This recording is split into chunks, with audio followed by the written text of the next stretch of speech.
అందరికీ నమస్కారం అండి. నేను మీ దివ్యాని. నేను ఇప్పుడు ఒక కొత్త నవల్ స్టార్ట్ చేస్తున్నాను. దీన్ని రచించిన వారు డాక్టర్ సి ఆనందారామం గారు. ఈ నావల్ పేరు జిగోలో. మీ అందరికీ చాలా నచ్చుతుంది. ఎంత నచ్చుతుందో మీ లైక్స్తో నాకు చెప్పండి, ఓకేనా?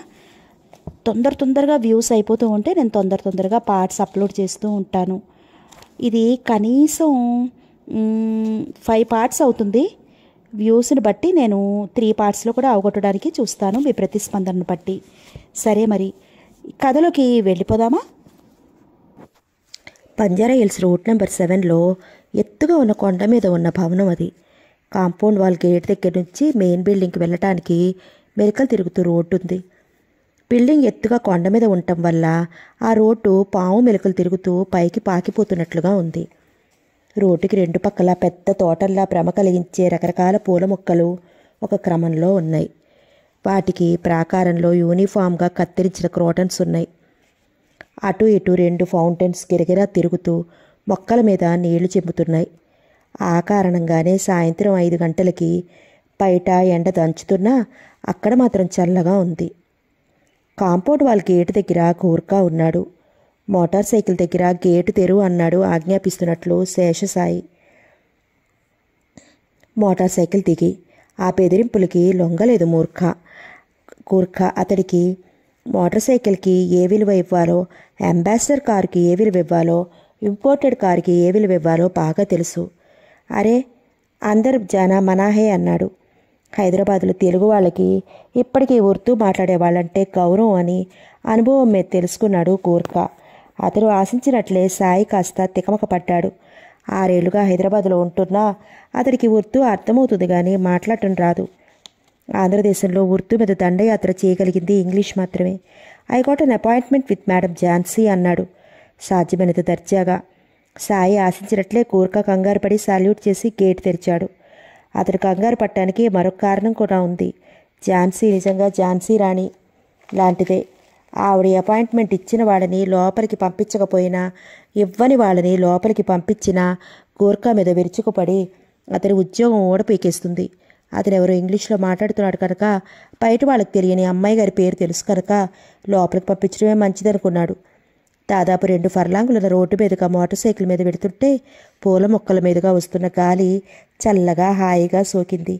ఎంత అదృష్టవంతులు వీళ్ళు అనుకున్నాడు ఆ భవనాన్ని మూసి ఈర్షతో. మెయిన్ బిల్డింగ్ దగ్గర మరో గూర్ఖా ఉన్నాడు. ఇంటర్ కామ్లో లోపలి వాళ్ళతో మాట్లాడి మరీ లోపలికి పంపించాడు. విశాలమైన పెద్ద హాలు, నేల మీద ఖరీదైన తివాసి, గోడలకి modern art oil paintings, 4 మూలల 4 side tables, వాటిపైన చైనీస్ జార్స్లో క్రోటన్స్ మొక్కలు, గదిలో అటు ఇటు ఒకే రకంగా ఉన్న 2 మెత్తని సోఫా సెట్స్, రూఫ్ నుండి వేలాడుతూ 4 షాండియర్స్. ఎటు చూసినా పచ్చదనం, చల్లదనం, గొప్పదనం. అమ్మాయి గారి గదిలో ఉన్నారు. ఎడం వైపు రెండోది. చెప్పి వెళ్ళిపోయింది పని మనిషి. హాల్ దాటాక మరీ విశాలంగానే పొడుగాటి వరండా ఉంది. వరండాలోని గదుల్లోకి దారులున్నాయి. సాయి గదిలోకి అడుగు పెట్టబోతుండగా వినపడ్డాయి లోపల నుంచి ఝాన్సీ మాటలు. Get out, I say get out. నా దగ్గరికి రావద్దు, నాకు ముఖం చూపించవద్దు. ఎన్నిసార్లు చెప్పినా నీకు సిగ్గులేదు? పో. గతుక్కుమని గుమ్మం దగ్గరే ఆగిపోయాడు సాయి. ఎవరితో తప్పించుకుని పారిపోతున్నట్లు గది బయటికి వచ్చిన ఝాన్సీ సాయిని ఢీకొట్టింది. తడబడి నిలదొక్కుని ఐఎమ్ సారీ అంది. గొంతులో ఆర్ద్రత నింపుకుని ఎప్పుడొచ్చారు అంది. ఇప్పుడే. మీ గెటౌట్ వగైరా నన్ను కాదు కదా. నవ్వింది. చచా, అవన్నీ మా విక్కీని.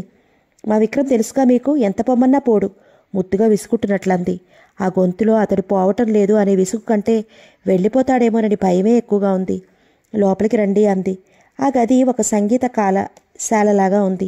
ఒకవైపు పియానో, మరొక వైపు వీణ, రెండింటికి మధ్యలో జలతరంగిడి మృదంగం, ఫ్లూటు మొదలైనవి అద్దాల బీరువాలలో ఉన్నాయి. ఇవన్నీ మీరు వాయిస్తారా అడిగాడు. నేను కాదు, నాకేమీ రాదు, వినటం తప్ప. అన్నీ విక్కీ వాయిస్తాడు. అతడికి రానిది లేదు. సంగీతం అతడి ఆకారంలో పుట్టిందా అనిపిస్తుంది. డ్యాన్స్ కూడా. ఇప్పుడు ఉన్నాడా, వెళ్ళిపోయాడా? అదిగో అక్కడ కూర్చునే ఉన్నాడు కదా, మీకు కనపడటం లేదా? ఓహ్, అందరికీ కనపడడు కదూ. Vicky, meet my friend Seshasayi, famous psychiatrist. కుడి ప్రక్కన ఉన్న ఖాళీ కుర్చీని ఉద్దేశించి అంది. సన్నగా ఏలపాట వినిపించింది. సైక్రియాటిస్ట్గా ఇలాంటి భ్రమణ అర్థం చేసుకుని పోగొట్టగలిగిన సాయికి సైతం వెన్నులోంచి వణుకు పుట్టింది. ఈలపాట ఆగిపోయింది. చూశారా, అన్నీ పాటతోనే. ఇదివరకు అంతే. అవునన్నా కాదన్నా, లాలించినా పోట్లాడినా అన్నీ పాటలోనే. మాట్లాడుతూనే గతంలోకి వెళ్ళిపోయింది. ఆ రోజు క్రీమ్ కలర్ మైసూర్ సిల్క్ చీర కట్టుకుని పార్టీకి వెళ్ళబోతూ ఎలా ఉంది చీర అని అడిగింది. సంగీతంలో మునిగిపోయి సమాధానం చెప్పలేదు. కోపం తెచ్చుకుని వెళ్ళిపోబోతుంటే అప్పుడు గమనించాడు. పాటలోనే ప్రతిమాలాడు, పాటతోనే లాలించాడు, పాటతోనే అలక తీర్చి తనను తాను మర్చిపోయేలా చేశాడు. ఆ రోజు పార్టీకి వెళ్ళలేదు. అయినా తనకు బాధ కలగలేదు. ఆమె తిరిగి ఈ లోకంలోకి వచ్చే వరకు సహనంతో ఆగాడు. మీ విక్కీ, అదే విక్రమ్, ఇక్కడే ఉండిపోవాలని ఉందా మీకు? లేకపోతే పంపించేయాలని ఉందా? ఉండిపోవాలని ఎందుకుంటుంది? పంపించేయాలనే ఉంది. నాకు 25 ఏళ్ళు కూడా నిండలేదు. జీవితం అనుభవించాలని ఉంది. సంతానం కావాలని ఉంది. I want Vikram to go away. గట్టిగా అరిచి ఉలికి పడ్డట్టు ఖాళీ కుర్చీ వైపు చూసి, ప్లీజ్ విక్కీ, వెళ్ళిపోకు, వెళ్ళకు అని సొమ్మసిల్లినట్టు వెనక్కి వాలిపోయింది. వైరిన్ వాద్యం వినిపించింది. సేద తీరుస్తున్నట్టు, లాలిస్తున్నట్టు. నవ్వి అంది, చూశారా, మా విక్కీ నేను బాధపడితే చూసి భరించలేడు. గది చుట్టూ చూశాడు. వాయిద్యాలు అదేదో సినిమాలో లాగా వాటంతట అవి పలుకుతున్నాయా? అతడికి ఆలోచన వచ్చింది. మనం అలా మీ తోటలోకి పోయి కూర్చుని మాట్లాడుకుందామా? All right. లేచి బయటకు నడిచింది అతడితో. గులాబీ రంగు మ్యాక్సీలో, నడుముకు చుట్టుకున్న సన్నటి బంగారు చైన్స్లో, బంగారు వన్నె కాంతితో, సాత్వికమైన ఆకర్షణతో మెరిసిపోతోంది. అంత చిన్న వయసులో ఆమె పరిస్థితి చాలా జాలి కలిగింది సాయిలో. హలో.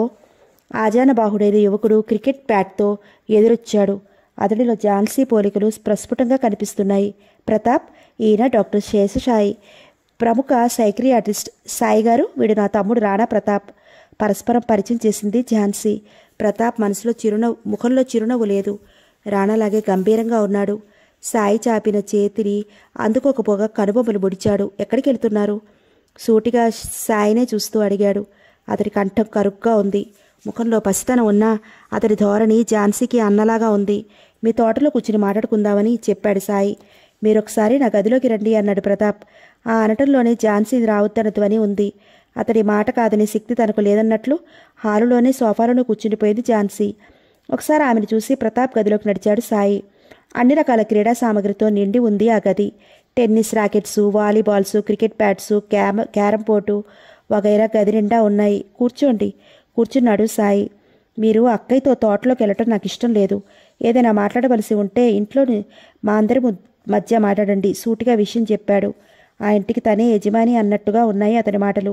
ఆవిడని అడుగుతాను పట్టుదలగా అన్నాడు సాయి. అక్కర్లేదు, నా మాట ఝాన్సీ కాదనదు. ఝాన్సీ లేచి నిలబడింది. ఆశగా చూశాడు సాయి. మనం నా గదిలోనే కూర్చుని మాట్లాడుకుందాం. హాల్లో గోడకున్న బెల్ బజ్మని మోగింది. నాన్నగారు వస్తున్నారు, జాగ్రత్త. ఆయనకి మీరెవరో ఎందుకు వస్తున్నారో తెలియనీయకండి, కంగారుగా హార్ష్గా కుసకుసగా అన్నాడు ప్రతాప్. ఒకరినొకరు ప్రక్కనే నడుస్తుండగా టీవీగా దర్జాగా అడుగులు వేసుకుంటూ వచ్చాడు ఆదిశంకర్. సాయి ఒకసారి కుతూహలంగా చూసి, బాగున్నారా, చాలా రోజులైంది కలుసుకుని అన్నాడు. తెల్లబోయాడు సాయి. ఎందుకంటే అతడు అంతకు ముందున్నప్పుడు ఆదిశంకర్ని చూడలేదు. వంటవాడు ట్రేలో టీ పలహారాలు తెచ్చిపెట్టాడు. తండ్రి ఇబ్బంది పడకుండా ఝాన్సీ సాయిని తండ్రికి పరిచయం చేసింది. నాన్నగారు, ఈయన డాక్టర్. ఝాన్సీ ఇంకా తన వాక్యం పూర్తి చేయకుండానే ఆదిశంకర్ కలవరపడుతూ చూశాడు. డాక్టరా? ఎందుకు? ఎవరికైనా యాక్సిడెంట్ జరిగిందా? ప్రతాప్, నువ్వు ఒక్క క్షణమైనా తిన్నగా ఉండవు. ఏం జరిగిందో చెప్పు. ప్రతాప్ అల్లరిగా నవ్వాడు. అవును నాన్నగారు, నేను ఆకాశంలో మబ్బులు పట్టుకోబోతూ మొసళ్ళున్న చెరువులో తలకిందులుగా పడ్డాను. అందుకే పెద్ద ప్రమాదం జరగలేదు. ఆల్ రైట్, ఇంకెప్పుడు అలాంటి అల్లరి పనులు చేయకు, గంభీరంగా అన్నాడాయన. తండ్రిని అలా ఆటలు పట్టిస్తున్నందుకు ఝాన్సీ తమ్ముడు వైపు కోపంగా చూసింది. మా నాన్నగారు పురాణాలు, ఉపనిషత్తులు మొదలైన ఆధ్యాత్మిక గ్రంథాలన్నీ పరిశోధిస్తున్నారు, గౌరవంగా తండ్రిని చూస్తూ చెప్పింది సాయితో. ఆదిశంకర్లో ఉత్సాహం వచ్చింది. డాక్టర్, విజ్ఞాన నిధులైన మన ఉపనిషత్తుల్ని ఈనాటి యువకులు మెట్ట వేదాంతం క్రింద కొట్టుకు పారేస్తున్నారు. జీవితంలో దేనికి భయపడవద్దని, భయపడవలసిన అవసరం లేదని చెప్పేసి మన ఉపనిషత్తులు జీవితాన్ని మనం లొంగ తీసుకోవాలి, కానీ దానికి మనం లొంగిపోయకూడదని చెప్తాను. బై మీ సైక్రియాటిస్ట్ కూడా అదే చెప్తారు కదూ? అవునండి, నాకు కూడా ఉపనిషత్తులు నేర్చుకోవటం చాలా ఇష్టం. ఝాన్సీ సైగా అందుకుని అన్నాడు సాయి. అలాగా డాక్టర్, అయితే మండ్యూకోపనిషత్తులో ఓంకారాన్ని ఎలా వ్యాఖ్యానించారో మీకు తెలుసా? అల్లరి నవ్వుతో అడిగాడు ప్రతాప్. అతడిలో యవ్వనం అల్లరిగా పొంగి పొర్లుతున్నట్టుగా ఉంది. ఝాన్సీ మళ్ళీ కోపంగా చూసింది. అక్క తమ్ముళ్ళ మూగ సంభాషణని అర్థం చేసుకునేవాడికి చాలా తమాషాగా ఉంది. ఓంకారాన్ని ఎవరూ పూర్తిగా వ్యాఖ్యానించలేరు. అది సర్వజగత్తుకు ఆధారం, సమస్త వాంగ్మయానికి మూలం అన్నట్లు ఇందాక ఎవరో మొసల ప్రస్తావన తెచ్చారు ఇక్కడ. అందరి ముఖాలు చూస్తూ అన్నాడు ఆదిశేఖర్. నేనే డాడీ, మన లాన్లో గడ్డిని మొసలు తినేస్తున్నాయి, ఆ సంగతి చెప్పాను కొంటెనవ్వుతూ అన్నాడు ప్రతాప్.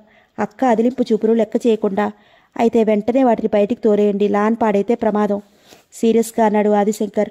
సాయికి అంతులేని ఆశ్చర్యం కలిగింది. నిజంగా ఈయన ఇంత యాబ్సెంట్ మైండెడ్ ప్రొఫెసరా అన్నట్లు మొసళ్ళంటే గుర్తొచ్చింది. గజేంద్ర మోక్షం కథ తెలుసు కదా, ఆ కథలో మనం తెలుసుకోవలసిన అంతరార్థం చాలా ఉంది. 1, ఏనుగైనా చీమైనా పామైనా అన్నీ పరమేశ్వరుడి దృష్టిలో సమానమే. 2, జీవితంలో ఏదైనా పొరపాటు జరిగినప్పుడు తప్పు చేశామే అని బాధపడుతూ కూర్చుంటే ప్రయోజనం లేదు. ముందు ఏం చేయాలో ఆలోచించుకోవాలి. చెరువులో దిగి అహంకారంతో దాన్ని అల్లకల్లోలం చేయటం పొరపాటే. అందుకే మొసలి నోట చిక్కుకుంది, కానీ అక్కడితో గజరాజు కృంగిపోయి ఉంటే కదలేదు. శక్తి కొద్దీ మొసలితో పోట్లాడి చివరికి భగవంతుడి దయ వల్ల బయటపడింది. అది మనం నేర్చుకోవలసింది. పోట్లాడాలి, భగవంతుడి మీద భారం వేసి పోట్లాడాలి.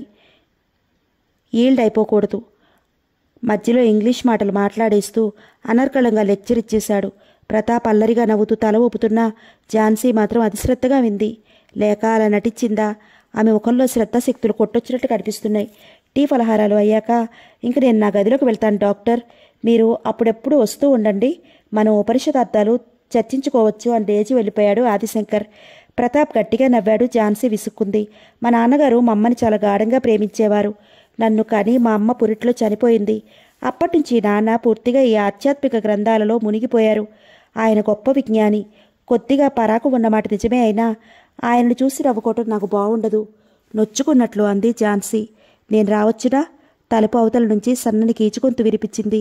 రావదినా ఝాన్సీ అంది. ఒకప్పుడు కొంత అందంగా ఉండేదనిపించే లావుపాటి నడివయసు ఆవిడ వచ్చింది. ఈవిడ సత్యవతి గారు, విక్కీ అక్కయ్య మాతోనే ఉంటున్నారు పరిచయం చేసింది ఝాన్సీ. ఏమిటో వాడు పోయినా వాడు ప్రేమించిన నిన్ను వదలలేకపోతున్నాను. పైట కొంగుతో పొడికళ్ళు ఒత్తుకుంది ఆవిడ. ఏం కావాలి శాంతంగా అడిగింది ఝాన్సీ. 10 రూపాయలుంటే ఇయ్యి, వాడి పేరాగుళ్ళో అర్చన చేయిస్తాను. ఎవరికీ పట్టకపోయినా నాకు తప్పదు సాగతీస్తూ ఏదో నిష్ఠూరం వేస్తున్నట్లుగా అంది. ఝాన్సీ తన పర్సులో నుంచి 10 రూపాయలు తీసిచ్చింది. ఆవిడ వెళ్ళిపోయింది. ఈవిడని ఇక్కడి నుంచి తోలేయమని 1,00,000 సార్లు చెప్పాను, నా మాట వినిపించుకోవు కోపంతో అన్నాడు ప్రతాప్. సారీ ప్రతాప్, విక్కీ అక్కని ఇంట్లో నుంచి పొమ్మనటానికి నాకు నోరు రాదు, నాకు ఆ శక్తి లేదు. ఏదో బాధ అణుచుకుంటున్నట్లు తల చేతులతో అదుముకుంది.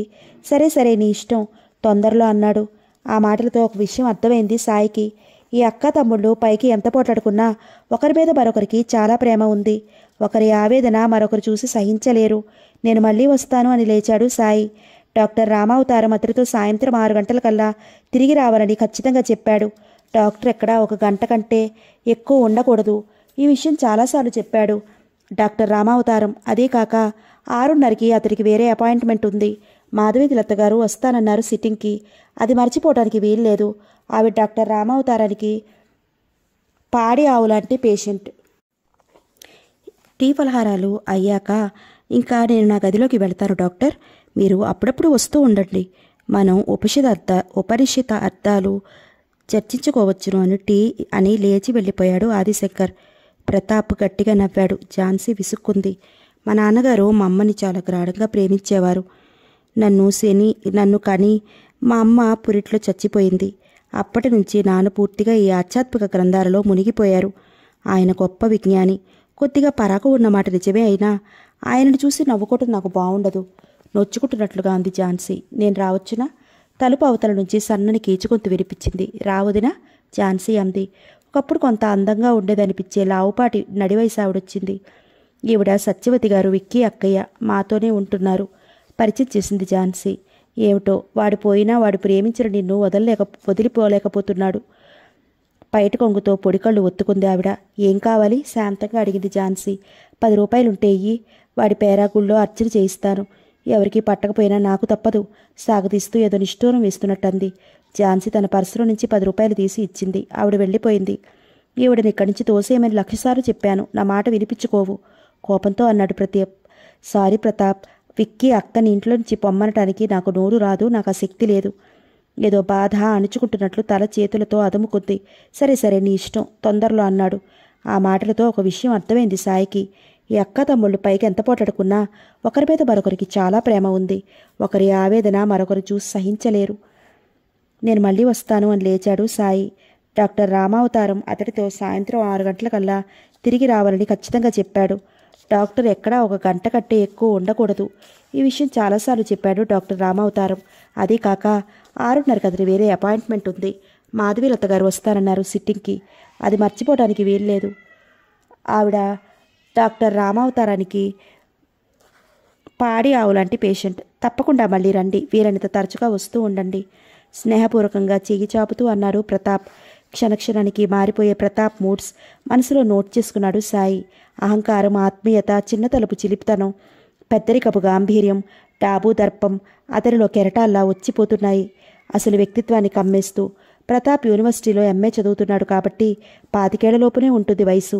అప్పటికే ఎంతో జీవితాన్ని చూసినట్టు ఉంటుంది అతడి మాటల ధోరణి. మోటార్ సైకిల్ మీద గేటు వైపు వెడుతుండగా ఎవరో తన పేరు పిలిచినట్లయింది సాయికి. ఝాన్సీ గుర్రం మీద వస్తోంది. చక్కగా స్వారీ చేస్తోంది. గాలికి ఆమె ముంగురులు ముఖమంతా చిందరవందరగా పడుతున్నాయి. సాయి దగ్గరగా వచ్చి గుర్రం దిగింది. సాయి చూపుల్లో ఆశ్చర్యం అర్థం చేసుకున్నట్లు అంది. నాకు మా తమ్ముడికి కూడా మా నాన్నగారు గుర్రపు స్వారీ, రివాల్వర్ షూటింగ్కు నేర్పించారు. మాది జమీందారీ వంశంట. వంశం మాట ఎలా ఉన్నా మేం కొన్నాళ్ళు మారుమూల అడవుల మధ్య పల్లెటూరులో ఉండవలసి వచ్చింది. అప్పుడు నాన్నగారు రివాల్వర్ లైసెన్స్ తీసుకున్నారు. అడవుల మధ్య ఒక పల్లెటూరు నుంచి మరొక పల్లెటూరుకి గుర్రాల మీద వెళ్ళవలసిందే, మరొక మార్గం లేదు. అలా మాకు గుర్రపు స్వారీ చిన్నతనంలోనే వచ్చింది. పచ్చని ఆమె నుదుటి మీద అక్కడక్కడ చిన్న చెమట బిందువులున్నాయి. ముఖంలో మాత్రం అలసట కంటే ఉత్సాహమే ఎక్కువ ఉంది. భర్త పోయిన దిగులుతో కురికిపోతున్న దానిలా లేదు. ఆ ముఖం జీవితాన్ని 2 చేతులా చుర్రుకోవాలనే ఆకాంక్షతో ఉరకలు వేస్తున్న దానిలా ఉంది. స్వచ్ఛంగా, కాంతివంతంగా, ఆకర్షణీయంగా ఉన్న ఆ కళ్ళల్లోకి చూస్తూ ఆమెకి మనసు స్థిమితంగా లేదని అనుకోలేకపోతున్నాడు. ఆ కళ్ళలోకి చూస్తే అయితే మనస్థిమితం లేని వాళ్ళు ఎప్పుడూ అస్థిమితంగా ఉండరని, చాలా సందర్భాలలో సాధారణమైన వాళ్ళకంటే తెలివిగా ఉంటారని సైక్రియాటిస్టుగా అతనికి తెలుసు. ఎందుకొచ్చారు, నాతో ఏమైనా పని ఉందా అడిగాడు. ఈ పుస్తకం మీకు ఇద్దామని అందించింది పుస్తకం. అది అనాలిసిస్ ఆఫ్ డ్రీమ్స్ మీద ప్రముఖ మనస్తత్వ శాస్త్రవేత్తలు రాసిన వ్యాస సంకలనం. తెల్లబోయి చూశాడు. ఆమె కళ్ళు కొంటెగా నవ్వాయి. తండ్రి పరాకు ఆధారంగా చేసుకుని ఆటలు పట్టిస్తోన్న ప్రతాప్ కళ్ళలాగా ఉన్నాయి. మీరు సైక్రియాటిస్ట్ కదా, పుస్తకం మీకు ఉపయోగపడవచ్చు. నా దగ్గర ఇంకా ఫ్రాయిడ్వి, యాంగ్వి, జంగ్వి చాలా పుస్తకాలున్నాయి. ఈసారి వచ్చినప్పుడు మీకు కావాల్సినవి తీసుకెళ్ళండి. వెళ్ళబోయింది. ప్లీజ్ ఒక్క నిమిషం. మీకు ఈ పుస్తకాలు మీరెందుకు పుస్తకాలు చదువుతున్నారు? మీరు డాక్టరా? కాదు, మనస్తత్వాలకు సంబంధించిన పుస్తకాలు చదవటం నా hobby. It is a very interested subject. See you. గుర్రాన్ని వెనక్కి పరిగెత్తించింది. సాయంత్రం 7 గంటలకి డాక్టర్ రామావతారం క్లినిక్ చాలా సందడిగా ఉంది. మాధవీలత అప్పటికే అసహనంగా ఎదురుచూస్తోంది సాయి కోసం. చీటికి మాటికి చేతికున్న ఫారిన్ ఎలక్ట్రానిక్ రిస్ట్ వాచ్ చూసుకుంటోంది. సాయిని డాక్టర్ రామావతారం తన క్లిక్లో అసిస్టెంట్గా ఆహ్వానించటం సాయి అదృష్టమని చెప్పుకోవాలి. ఎంబీబీఎస్ పాస్ అయ్యి మానసిక రోగాల్లో స్పెషలైజ్ చేసి బయటకు వచ్చిన సాయికి ఏ ఉద్యోగమూ దొరకలేదు. అతడికి సీనియర్లైన డాక్టర్లు చాలామంది నిరుద్యోగుల్లా, ప్రైవేట్ నర్సింగ్ హోమ్లలో చిరుద్యోగుల్లా ఉన్నారు. తెలివితేటల్లో కష్టపడి చదివి పరీక్షలు పాస్ అయ్యాడే కానీ సొంతంగా ప్రాక్టీస్ పెట్టుకోవటానికి అతడి దగ్గర డబ్బులు లేవు. ప్రైవేట్ నర్సింగ్ హోమ్స్కి ఫేమస్ సర్జన్స్ కావాలి. ఆపరేషన్లకి తర్వాత పైపైన చూడటానికి మామూలు డిగ్రీ హోల్డర్లు, చిన్న జీతాలకి వచ్చేవాళ్లు చాలు. అతడి స్పెషలైజేషన్ అక్కడ అవసరం లేదు. ఈ సందర్భంలో డాక్టర్ రామావతారం ఆఫర్ అతడికి గొప్ప వరంలా తోచింది. అయితే క్లినిక్లో జాయిన్ అయిన కొద్ది రోజుల్లోనే అతడికి రామావతారం తనను అసిస్టెంట్గా ఆహ్వానించడానికి గల అసలు కారణం అర్థమైపోయింది. అతడి పేషెంట్లు చాలా భాగం నడివయసు దాటిన ఆడవాళ్లు, బాగా ధనిక కుటుంబాల్లో వాళ్ళు. ఒకప్పుడు పార్టీలు, షికార్లు, తిరుగుళ్ళు తప్ప వేరు వ్యాపకం లేకుండా జీవించిన వాళ్ళు. ముఖ్యంగా మెదడుతో ఆలోచించి చేయవలసిన పనులేవీ లేని వాళ్ళు. ఒక్క మాటలో తమ మెదడును ఏ విధంగా ఉపయోగించుకోని వాళ్ళు. అందరూ ధనిక కుటుంబాల్లో వాళ్లే కనుక కొడుకులకు, కోడళ్లకు వాళ్ళ వ్యాపకాలు వాళ్లకు ఉంటాయి. కూతుళ్ళు ఉన్నా చదువుల్లోనూ అత్తవారిళ్లలోనూ ఉంటారు. అంచేత నడివయసు దాటిన ఈ చాదస్తపు పెద్దవాళ్లతో కబుర్లు చెప్పే తీరిక, ఓపిక వాళ్లలో ఎవరికీ ఉండవు. మెదడు ఉపయోగించకుండా బతికేటు నేర్చుకున్న వాళ్ళు కనుక ఒంటరిగా ఏం చేయాలో తోచదు. ఒంటరితనం భరించలేరు. అంచేత లేనిపోనివన్నీ ఊహించుకుని కన్సల్టేషన్ కోసం రామావతారం దగ్గరికి వస్తారు. అతడి దగ్గరికి వచ్చే వాళ్లలో మధ్యతరగతి వాళ్ళు కానీ బీదవాళ్లు కానీ ఉండరు. ఏదైనా ఒక కళలో ప్రవేశం ఉన్నవాళ్ళు ఉండరు. పని పాట లేక పోసికోలు కబుర్లంటే ఆసక్తి చూపేవాళ్లే ఎక్కువ మంది ఉంటారు. సాయి వయసులో ఉన్నవాడు. అందంగా ఆకర్షణీయంగా ఉంటాడు. హుషారుగా చమత్కారంగా జోక్స్ కట్ చేస్తూ మాట్లాడతాడు. అంచేత సాయి ట్రీట్మెంట్లో ఈ ఆడవాళ్ళందరూ అతి త్వరగా కోలుకుంటున్నారు. అయినా విడవకుండా క్లినిక్కి వస్తున్నారు. ఒకసారి సాయి డాక్టర్ రామావతారంతో, మీ క్లినిక్ నిజమైన ఆసుపత్రిలో లేదు, పేదరాశి పెద్దమ్మ కథలా ఉంది అని జోక్ చేశాడు. డాక్టర్ రామావతారం నవ్వనూ లేదు, చిన్నబుచ్చుకొనూ లేదు. పరమగంభీరంగా, మన అందరి మనసులో పేదరాశి పెద్దమ్మ కథల్లాంటివి అని కొంచెంసేపు ఆగి, నీ పేషెంట్స్ ఎవరైనా ఫూలిష్గా మాట్లాడితే ఇలా సమాధానం చెప్పాలి అని నవ్వాడు. ఇండైరెక్ట్గా తన మాటలు ఫూలిష్గా ఉన్నాయని చెప్పటం భలే కొట్టాడు దెబ్బ అనుకున్నాడు సాయి. ఏది ఏవైనా డాక్టర్ రామావతారం అసిస్టెంట్గా డాక్టర్ సాయి సంపాదన బాగానే ఉంది. సాయి వచ్చేసరికి మాధవీలత చాలా అసహనంగా తన వాచి చూసుకుంటోంది. సాయిని చూసి మూతి ముడిచి, ఇప్పుడా రావటం? దాదాపు అరగంట నుంచి మీకోసమే ఎదురు చూస్తున్నాను. ఇక వెళ్ళిపోదామనుకుంటున్నాను.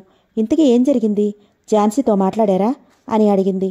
పట్టరాని కుతూహలం తొంగి చూస్తోంది ఆమె మాటల్లో.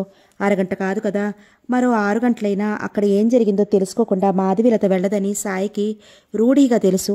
50 ఏళ్లు పైబడుతున్న ఆవిడ గారాలు పోతున్నట్లు మూతి ముడుచుకోవటం ఎంత ఫన్నీగా ఉన్నా నవ్వకుండా ఉండటం అలవాటు చేసుకున్నాడు.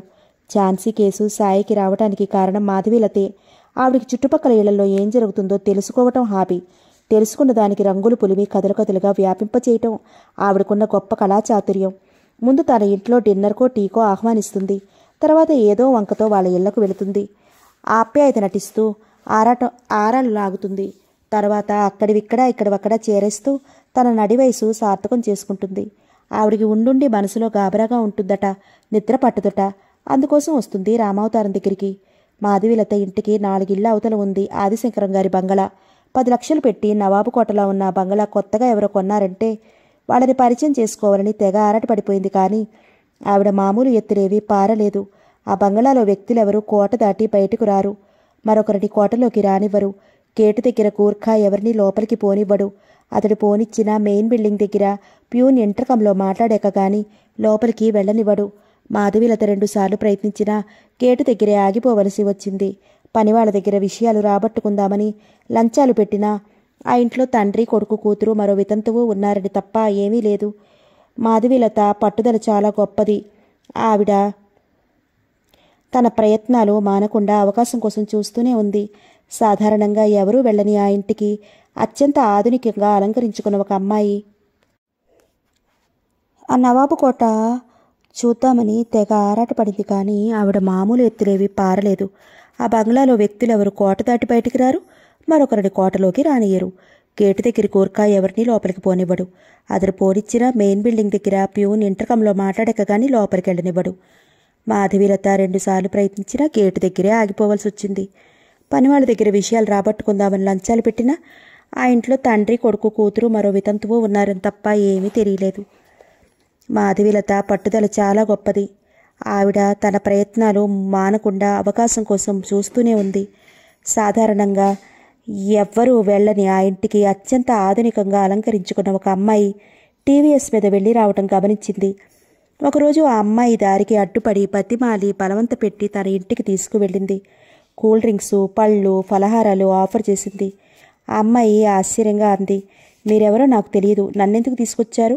నేను మీకెలా తెలుసు? నువ్వు వచ్చు మా అమ్మాయిలో ఉన్నావమ్మా. అది అత్తవారింటికి వెళ్ళి 6 నెలలయింది. ఎక్కడో ఢిల్లీలో ఉంది. ఎప్పుడంటే అప్పుడు వెళ్ళలేను. కాసేపు నిన్ను నా దగ్గర కూర్చోపెట్టుకోవాలనిపించింది. ఈ ముసలిదాని దగ్గర బోర్ కొడుతోందా అమ్మా? చప్పున కళ్ళు తుడుచుకుంది. మాధవీలత దగ్గరున్న మరో గొప్ప లక్షణం ఎప్పుడంటే అప్పుడు కళ్ళు తుడుచుకోగలగటం. ఆ కళ్ళలోకి నిజంగా నీళ్ళొచ్చేస్తాయి. అంతేకాక ఆవిడ సందర్భానుసారంగా తన వయసు 10 ఏళ్లు వెనక్కి జరుపుకుని చిన్నపిల్లల వెకిలి వేషాలు వేయగలదు. 10 ఏళ్లు ముందుకు జరిపేసుకుని ముసలమ్మని అని అనేయగలదు. విన్నవాళ్లు నువ్వే ముసలమ్మవి అని అనకపోతారా అని ఆవిడ ఆశ. ఆ మాటలకు అమ్మాయి కరిగిపోయింది. అప్పే బోరేవీ లేదండి, మొహమాట పడుతూ అంది. నువ్వు టీవీఎస్ మీద వెళ్తుంటే నాకెంత ముచ్చటగా ఉంటుందో చెప్పలేను. ఆడవాళ్ళిలా ముందుకు రావాలమ్మా. నువ్వేం చేస్తూ ఉంటావమ్మా? పాటలు పాడతానండి, మాది పెద్ద గ్రూపు, చాలా పర్ఫార్మెన్సెస్ ఇచ్చాం. అలాగా, సంతోషం. ఇప్పుడు నిన్ను పాడమని అడగను. మీ గ్రూప్ ఎప్పుడు పాడుతుందో చెప్పు, అప్పుడు టికెట్ కొనుక్కొచ్చి వింటాను. ఎంత దూరమైనా పర్వాలేదు, కారు ఉందిలే. థ్యాంక్స్, అలాగే చెప్తారండి. ఆ గులాబీ రంగు మేడలో కూడా ఎవరైనా పాడేవాళ్ళు ఉన్నారా? లేరు. వాళ్ళు నీకు చుట్టాలు కాబోలు? కాదు. స్నేహితులా? కాదు. మాధవీలతకి మండిపోతోంది ఆ అమ్మాయి ధోరణికి. అయినా విషయాలు లాగటంలో ఆవిడ చాకచక్యం అమోఘం. ఇంటర్ 2 సార్లు ఫెయిల్ అయినా ఇలాంటి విషయాల్లో ఆవిడ బుర్ర అతి చురుగ్గా పనిచేస్తుందని తెలుసు. పాపం ఆ అమ్మాయి బతుకు అన్యాయంగా ఇబ్బందుల్లో పడిపోయింది. నిట్టూరుస్తూ అంది. గాలిలో బాణం వదిలింది. 50 సంవత్సరాల లోకానుభవంతో ఆవిడ కొన్ని విషయాలు సరిగ్గా ఊహించగలదు. ఆ ఇంట్లో వాళ్ళు ఎవరూ బయటికి రాకుండా, ఇతరులను ఎవరినీ లోపలికి రానికుండా ఉన్నారంటే ఆ కుటుంబంలో సంఘానికి భయపడే అంశం ఏదో ఉండాలి. మగవాళ్ళు సంఘానికి పెద్దగా భయపడరు. అందుచేత మగవాళ్ళ విషయం అయి ఉండదు, ఆడవాళ్ళ విషయమే. అది వయసులో ఉన్న వాళ్ళ ప్రాబ్లం అయి ఉండాలి. మాధవీలత ఆశించినట్లే అమ్మాయి కళల్లో కొంత సంచలనం కనిపించింది. ఝాన్సీ మీకు తెలుసా? అడిగింది. 50 ఏళ్ల మాధవీలత భౌతికంగా ఎగిరి గంతులేయలేక మానసికంగా ఎగిరి గంతేసింది. ఆ ఇంట్లో అమ్మాయి పేరు ఝాన్సీ అన్నమాట. సమస్య కూడా ఆ అమ్మాయికి సంబంధించినదే అయి ఉండాలి. తెలియకపోవటం ఏమిటమ్మా? వాళ్ళు మాకు చుట్టాలు కూడాను. అయితే మేము ఝాన్సీ భర్త తరపు చుట్టాలనిలే. అందుకే ఇప్పుడు అంత రాకపోకలేవు.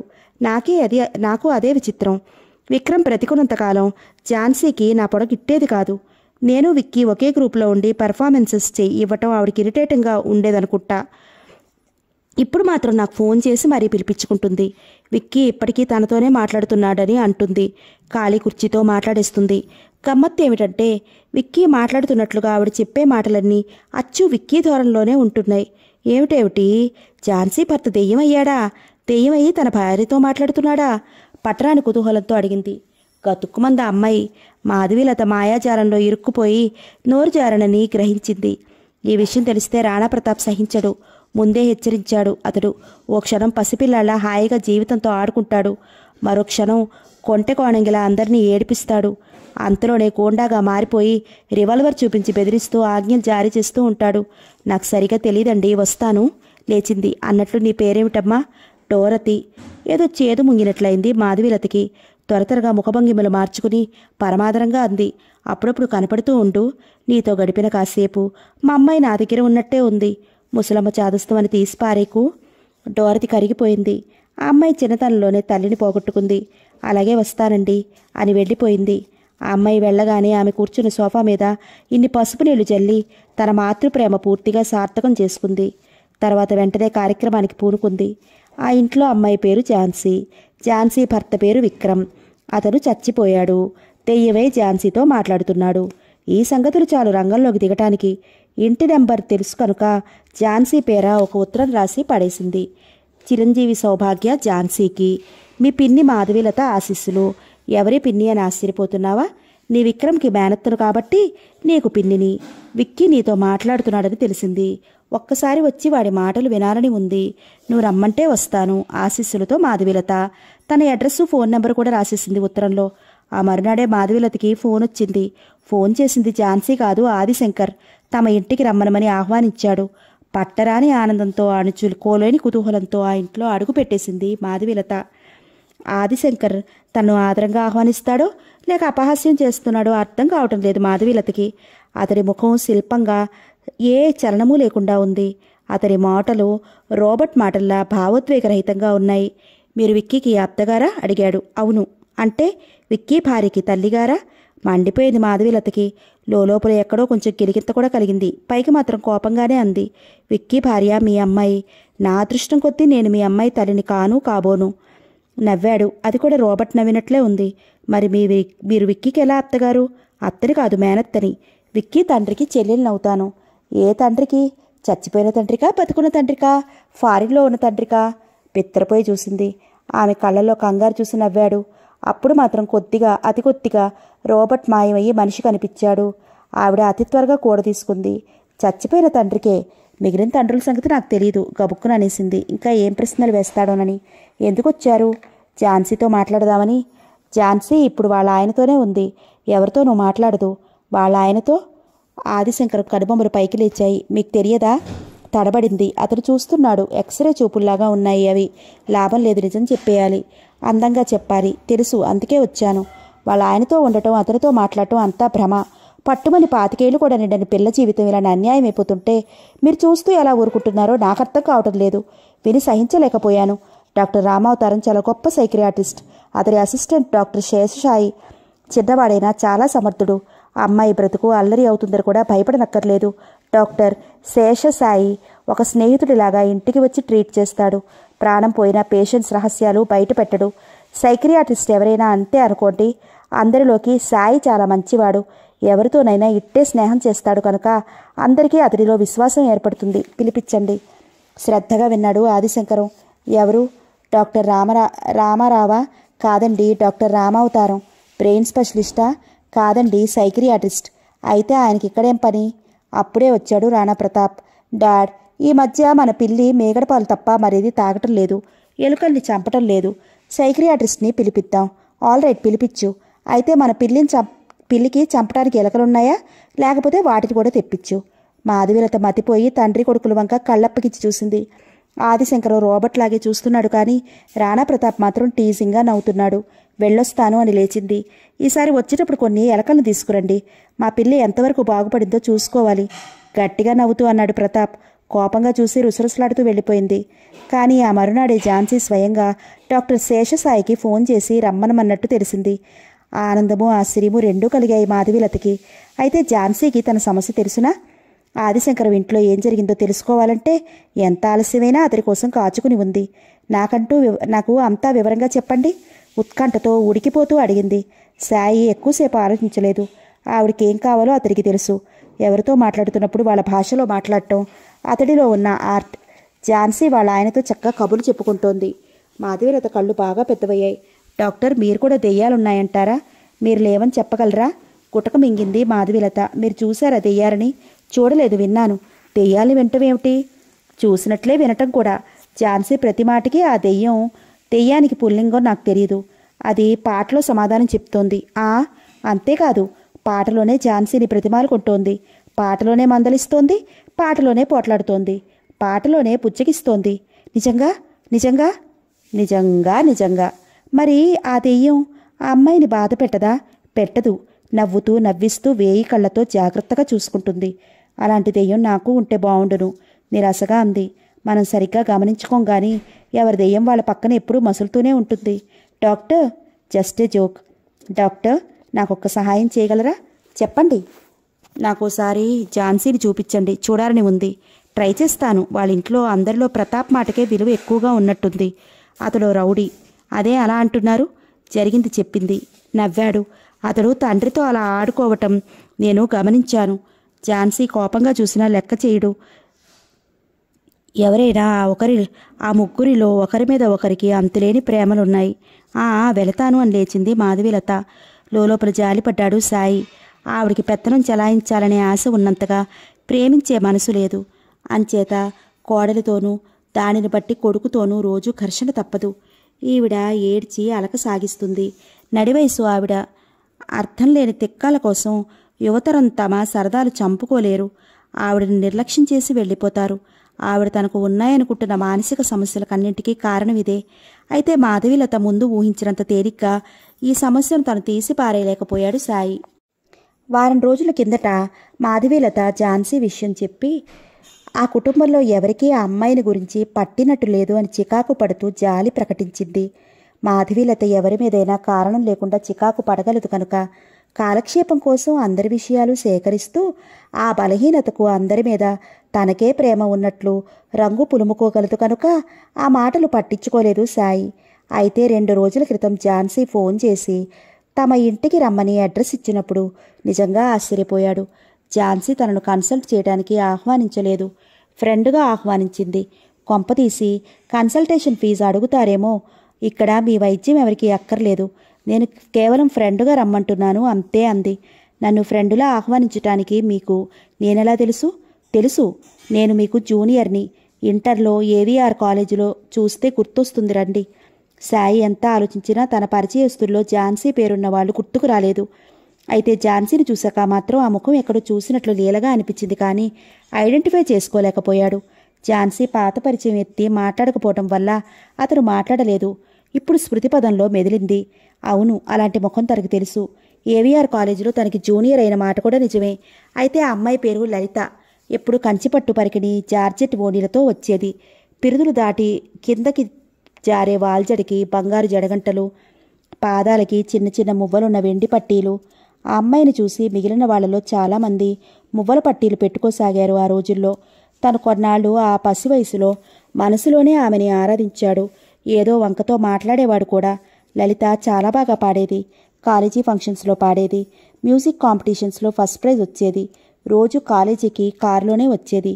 ఫేర్వెల్ పార్టీలో అందరినీ సరదాగా వాళ్ళ జీవితాశయాలు చెప్పమన్నారు. లలిత సిగ్గుపడుతూ గొప్ప మ్యూజిషియన్ని పెళ్లి చేసుకోవటం తన జీవితాశయమని చెప్పింది.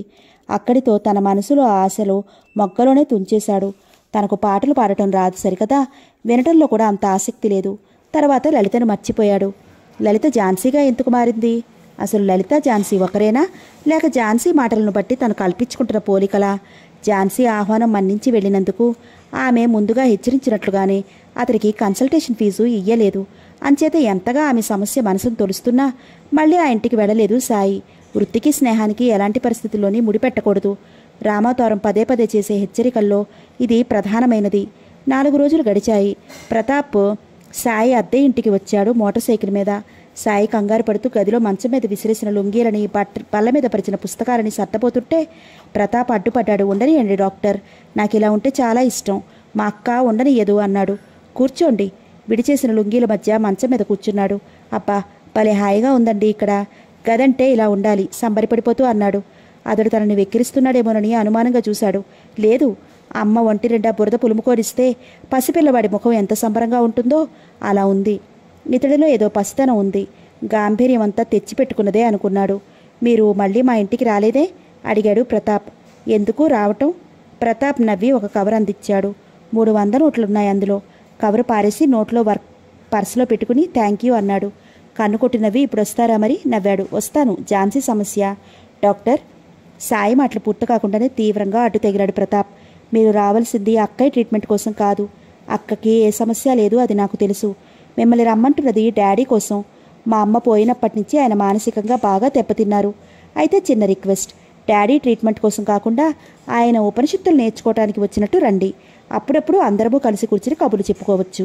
అలాగే మరొక హెచ్చరిక. ఏమిటది? మీరు పొరపాటున కూడా అక్కకి సన్నిహితం కావటానికి ప్రయత్నించకండి. అది మీకే ప్రమాదం. ఎందుకు? వివరాలు అడక్కండి. మీకెంత కుతూహలంగా ఉన్నా చెప్పను. అయినా డాక్టర్, ఇప్పటి వరకు అక్కని పెళ్లి చేసుకోవడానికి ఎవరూ ముందుకు రాకపోవటం వల్లనే అక్కలా ఉండిపోయిందనుకుంటున్నారా కొంపదీసి? విడో కనుక పెళ్లి సమస్య అయింది అనుకుతారేమో. అలాంటి సమస్య లోకం తెలియని లేదా అర్థం చేసుకోలేని అమాయకుల నవలల్లోనూ, ఆచరణలో ఆధునికంగా ఉన్న ఆలోచనల్లో ఐడియాలజీల బూజు వదులుచుకోలేని ప్రొడ్యూసర్ల తెలుగు సినిమాల్లోనూ మాత్రమే కనిపిస్తుంది. పాపం వాళ్ళైనా ప్రేక్షకులు మెచ్చుకోరనే భయంతో అలా తీస్తున్నారు. ప్రేక్షకులకు వ్యర్థమైన ఐడియాలజీలే బోరు కొడతాయని దైనందిన జీవితంలో రావాల్సిన మార్పులు చిత్రిస్తూ జీవితానికి సన్నిహితంగా వచ్చే ఇతివృత్తాలే నిజంగా ప్రేక్షకుల్ని ఆకట్టుకోగలవని అర్థం చేసుకోలేకపోతున్నారు. మనలో మాట, ఈ శతాబ్దంలో పోని దశాబ్దంలో డబ్బుకు మించిన విలువ ఉందంటారా? ఉండి ఉంటుంది. ఏమిటి సార్ మీరు డైలాగులు కొడుతున్నారు? ఏమిటా? వెటకారంగా అడిగాడు. ఏమిటా ఉన్నది? వెటకారంగా అడిగాడు. మనసు. నాన్ సెన్స్, నేను నమ్మను. నమ్ముతున్నావు, లేకపోతే కవర్లో 300 పెట్టుకుని నన్ను వెతుక్కుంటూ రావాల్సిన అవసరం నీకు ఉండదు కదా. ప్రతాప్ ముఖం పాలిపోయింది. అంతలోనే నవ్వేశాడు. మీరే గెలిచారు సార్, వస్తాను. కొంత దూరం వెళ్ళి మళ్ళీ వెనక్కి తిరిగి వచ్చాడు. ఏమిటి అడిగాడు సాయి. మళ్ళీ చెప్తున్నాను, బాగా గుర్తుంచుకోండి. మీరు మాకు స్నేహితుడిగా, మా డాడీ దగ్గర ఉపనిషత్తులు నేర్చుకునే శిష్యుడిగా మాత్రమే రావాలి. డాక్టర్గా అస్సలు కనిపించకూడదు. అఫ్కోర్స్ మీ ఫీజు ఎప్పటికప్పుడు ఇలా ఇంటికే తీసుకొచ్చి ఇస్తూ ఉంటాను. అన్నట్లు మీకు ఏమైనా డౌట్స్ ఉంటే మా అక్కతో డిస్కస్ చేయండి. ఎప్పుడు ఫ్రాయిడ్, యాంగు, జంగు అంటూ ఆ పుస్తకాల్లో మునిగి తేరుతూ ఉంటుంది. నవ్వాడు అల్లరిగా. విచిత్రమైన ఆకర్షణ ఆ నవ్వులో. శేషసాయి మోటార్ సైకిల్ గేటు దగ్గర ఆగేసరికి దూరం నుంచి గుర్రం మీద వస్తోంది ఝాన్సీ. జీన్స్లో ఉంది. సగానికి కత్తిరించి అల్లకండా వదిలేసిన జుట్టు. గుర్రం పరుగు వేగానికి విశృంఖలంగా ముఖమంతా పడుతోంది. ఐబ్రో పెన్సిల్తో తీర్చిదిద్దిన కనుబొమ్మల కింద సోగ కళ్ళు. కనురెప్ప పైకెత్తి చూసినప్పుడల్లా కళ్ళ నిండా మెరుపులు. నవ్వినప్పుడల్లా ప్రకృతిలో అందాలన్నీ పోగు చేసుకుని బుగ్గల మీద చిన్న చిన్న సొట్టలు. కొనదేరిన గడ్డం మీద చిన్న సొట్టపైన ముద్దుగా ముడుచుకున్నట్లున్న కవ్వించే గులాబీ పెదాలు. ఏవి అందం, అంత అందమో వ్యర్థంగా. అతడి ఆలోచన పూర్తి కాకముందే ఝాన్సీ గేటు దగ్గరికి వచ్చేసింది. ఏయ్, అలా చూస్తూ నిలబడతావేమిటి? గేటు తెరువు, గద్దించింది గూర్ఖాని. ఉలిక్కిపడ్డాడు సాయి. చూస్తూ నిలబడింది తను. ఈ అమ్మాయికి మతిస్థిమితం లేని మాట నిజమో కాదో కానీ అద్భుతమైన తెలివితేటలున్న మాట మాత్రం ఖచ్చితంగా నిజం. గూర్ఖా గేటు తెరిచాడు. సాయి మోటార్ సైకిల్ నడిపించుకుంటూ లోపలికి రాగానే గుర్రం మీద నుంచి కిందకి జంప్ చేసింది. జీన్స్లో ఉన్న ఆ అమ్మాయిలో ఆనాటి జడగంటలు, మువ్వల పట్టీలు చూడటానికి ప్రయత్నిస్తున్నాడు సాయి. గేటు నుంచి కొంత దూరం లోపలికి రాగానే అంది ఝాన్సీ, మనిద్దరం పందెం వేసుకుందామా? మీ మోటార్ సైకిల్కి నా గుర్రానికి పందెం. నా కాంపౌండ్ వాల్ చుట్టి మెయిన్ బిల్డింగ్ దగ్గరికి రావాలి. ఎవరు ముందొస్తే వాళ్ళు గెలిచినట్లు. ఉత్సాహంతో త్రుళ్ళి పడుతున్నట్లు నా ముఖంలోకి చూస్తూ కొంచెం ఆలోచించి అన్నాడు. అలాగే, మరి పందెం ఏమిటి? మీరు చెప్పండి. నేను గెలిస్తే మీ విక్కీ పాడిన పాటల క్యాసెట్స్ అన్నీ వినిపించాలి. అమ్మ దొంగ అన్నట్లు నవ్వింది. ఓకే, మరి నేను గెలిస్తే? అడగండి. ఒక పేషెంట్ మానసిక స్థితి మీద ఎలా అనలైజ్ చేస్తారో, ఏ రకంగా వాళ్ళ సమస్యలు పరిష్కరించి మానసిక ఆరోగ్యం సమకూరుస్తారో నాకు వివరించాలి. సారీ, నా పేషెంట్స్ రహస్యాలు ఎలాంటి పరిస్థితుల్లోనూ బయట పెట్టను. అది మా కోడ్. పోనీ ఏదైనా ఇమాజినరీ కేస్ హిస్టరీ చెప్పండి, లేదా డ్రీమ్స్ ఎలా అనలైజ్ చేస్తారో. సాయికి మాధవీలత రిక్వెస్ట్ గుర్తొచ్చింది. ఒక పేషెంట్ని మీకు పరిచయం చేస్తాను, మీరే మాట్లాడుదురు గాని. నా పేషెంట్స్ ఎవరు పిచ్చివాళ్ళు కారు. ఏవేవో ప్రాబ్లమ్స్తో మదన పడుతూ నా సహాయం కోరి వచ్చేవాళ్ళు. పొరపాటును కూడా ఆవిడ ముందు మీరు మానసిక రోగి అన్న టోన్లో మాట్లాడకండి. ఆ మాత్రం నాకు తెలుసులేండి. అయితే ఓకే, నేను రెడీ. సాయి తన మోటార్ సైకిల్ స్టార్ట్ చేశాడు. ఝాన్సీ తన గుర్రాన్ని అదిలించింది. కొద్దిసేపట్లోనే సాయికి ఝాన్సీ మోసం అర్థమైంది. కాంపౌండ్ వాల్ చుట్టూ నేల సమతలంగా లేదు. కొండ ప్రాంతం కావటం వల్ల బాగా మిట్ట పల్లాలుగా ఉంది. ఝాన్సీ గుర్రం ఎగిరి దుముకుతూ సునాయాసంగా పరిగెడుతోంది. బహుశా అలా చుట్టూ తిరగటం ఆ గుర్రానికి బాగా అలవాటై ఉంటుంది. సాయి ఆ గుంటల్లో, మిట్టల్లో తన మోటార్ సైకిల్ స్పీడ్గా నడపలేక బాగా వెనకపడిపోయాడు. ఝాన్సీ బాగా ముందు ఉండటంతో పౌరుషం వచ్చి స్పీడ్ హెచ్చించి గుంటలో పడిపోయాడు. అదృష్టవశాత్తు మోటార్ సైకిల్ అతడి మీద పడలేదు. పడిన చప్పుడికి గుర్రం ఆపకుండా గుర్రం మీద నుండే వెనక్కి తిరిగి చూసింది. వెంటనే అతడి దగ్గరికి గుర్రాన్ని పరిగెత్తించి కిందకి దూకి అతడికి చెయ్యి అందించింది. ఓడిపోవటమే కాక పడిపోయినందుకు సిగ్గుతో ముడుచుకుపోయాడు సాయి. 100 వరాల గుత్తి కళ్ళ ముందు విసిరింది. ఎర్ర తామర ముందుకు సాగి వచ్చి చేతిలో వారింది. అది చూసి ఝాన్సీ చెయ్యి అతడి చేతిలో క్యూటెక్స్ మెరుపు సన్నని నాజుకైన చేతివేళ్లలోంచి మట్టి తాలూకు వచ్చిన వాసన దాటి గులాబీల, సన్నజాజుల, మరువాల పరిమళాలని ధిక్కరించి తెరలుగా తేలితేలి వస్తోంది ఆమె సుగంధం. ఆమె రాసుకున్న సెంటుది కాదు, ఆమెదే అయిన ఆమె వ్యక్తిత్వాన్ని గుబాళించే సుగంధం. ప్రతి మనిషిని ఆవరించుకుని ఒక వాసన ఉంటుంది. కొందరిలో అది దుర్గంధంగా కూడా మారుతుంది. డాక్టర్, త్వరగా లేవండి, మీ మోకాలు బ్లీడ్ అవుతోంది. లేవలేకపోతున్నారా? అతడి భుజాల చుట్టూ చెయ్యి వేసి లేపటానికి ప్రయత్నించింది. శంపాలత శరణ్మేఘాన్ని ఒరుసుకుంటూ దూసుకుపోయింది. ప్రకృతిలో చైతన్యం పులకరించి కురిసింది. ఏకాంతంలో పూల పరిమళాలలో రాసిపోసుకున్న అందాలలో కానరాకుండా ఉన్న అనంగుడు అనంత రూపాలతో తన 5 బాణాలను 5 కోట్లు బాణాలుగా ఒకేసారి ప్రయోగించాడు. పరింపరాని బాధ, మాయమవుతుందేమోనని బెంగటిల్లే బాధ, ఇంకా మరింతగా కావాలనిపించే బాధ. డాక్టర్, లేవండి, మీకు తగిలిన దెబ్బ చాలా చిన్నది. మీరు నెత్తురు చూసి బెదురుతున్నారు. ఫస్ట్ ఎయిడ్ చేస్తే క్షణంలో తగ్గిపోతుంది. లేవండి, మీరు లేవగలరు. లేవటానికి మరి కాస్త శక్తి ఉపయోగించింది. కలుక్కుమన్న బాధ సాయిని పరిసరాలలో పడేసింది. జరుగుతున్నది అర్థమైంది. తగిలిన దెబ్బ చిన్నది కాదు, కానీ ఆ అమ్మాయి తనను సైకలాజికల్గా ప్రిపేర్ చేయడానికి ప్రయత్నిస్తోంది. తనకు దెబ్బ ఏమీ తగలలేదని నమ్మించి తను లేచి నడిచేలా చేయాలని చూస్తోంది. నవ్వుకున్నాడు. చదివిన మనస్తత్వ శాస్త్రాన్ని బాగానే ఉపయోగించుకుంటోంది. లేవబోతే నిజంగానే కాలు విపరీతంగా నొప్పి పుట్టి అడుగు తీసి అడుగు వేయలేకపోయాడు. ఆసరాగా వచ్చింది ఝాన్సీ. ఒకరి భుజాలను చుట్టి మరొకరి చేతులు, ఆ చెయ్యి మనసుకు అందిస్తోన్న బలంతో శరీరం ముందుకు సాగుతోంది. ఇద్దరూ మెయిన్ బిల్డింగ్లోకి వచ్చేసరికి ప్రతాప్ తన గది ముందు నిలిచిపడి ఉన్నాడు. అతని కళ్ళు ఎర్రగా మండుతున్నాయి. ఆ చూపులు సాయిని కాల్చాయి. అసంకల్పితంగా ఝాన్సీ చెయ్యి విడిపించుకోబోయాడు. మరింత గట్టిగా పట్టుకుంది. ఇంకొక 4 అడుగులు అంతే, నా గదిలోకి వెళ్ళిపోతామంది. ప్రతాప్ చూపులు తప్పించుకున్నాడు సాయి. ఝాన్సీ దగ్గర ఫస్ట్ ఎయిడ్ ఎక్విప్మెంట్ అంతా ఉంది. ప్లీజ్, మీరు ప్యాంట్ ఇప్పేసి ఈ లుంగి కట్టుకోండి. సరికొత్త లుంగీ అందించింది. ఇక్కడ ఎలా? ఝాన్సీని చూస్తూ మొహమాటంగా అన్నాడు. నేను అటు తిరిగి నిలబడతాను. పోనీ ఒక్క నిమిషం బయటికి వెళ్ళరాదు? సారీ, నా గదిలో నేను లేకుండా ఎవరూ ఒక సెకండ్ అయినా ఉండటానికి వీల్లేదు. కాస్త ఘాటుగా పలికింది గొంతు. ఇక మాట్లాడకుండా లుంగీలోకి మారాడు. డెట్టాల్తో గాయం కడిగి దూది స్పిరిట్లో ముంచి తుడిచింది. నెత్తుడు కారటం తగ్గింది. దెబ్బ మరీ పెద్దది కాదు, కానీ చిన్నది కూడా కాదు. గాయానికి సరిపోయే Johnson and Johnson Band-Aid strip తీసి అతికించింది. చాలా ఎఫిషియెంట్గా చేశారు. నర్స్ ట్రైనింగ్ అయినట్టు. హై స్కూల్లో ఉండగా గర్ల్ గైడ్గా పనిచేశాను కొన్నాళ్ళు. కొన్ని క్షణాలాగి ఆమె ముఖభంగిమలు పరిశీలిస్తూ అడిగాడు. అప్పుడు మీ పేరు? ఝాన్సీ. హై స్కూల్లో ఒక పేరు, కాలేజీలో ఒక పేరు, అలా ఉంటుందా? నవ్వింది వెటకారంగా. మీ పందెం ఎప్పుడు చెల్లించమంటారు? అడిగాడు. నా పందెం ఏమిటి? మీరే నెక్కారు. నేనా? కింద పడితేనే మీరే నెక్కారు. మన పందెం గుర్తుందా?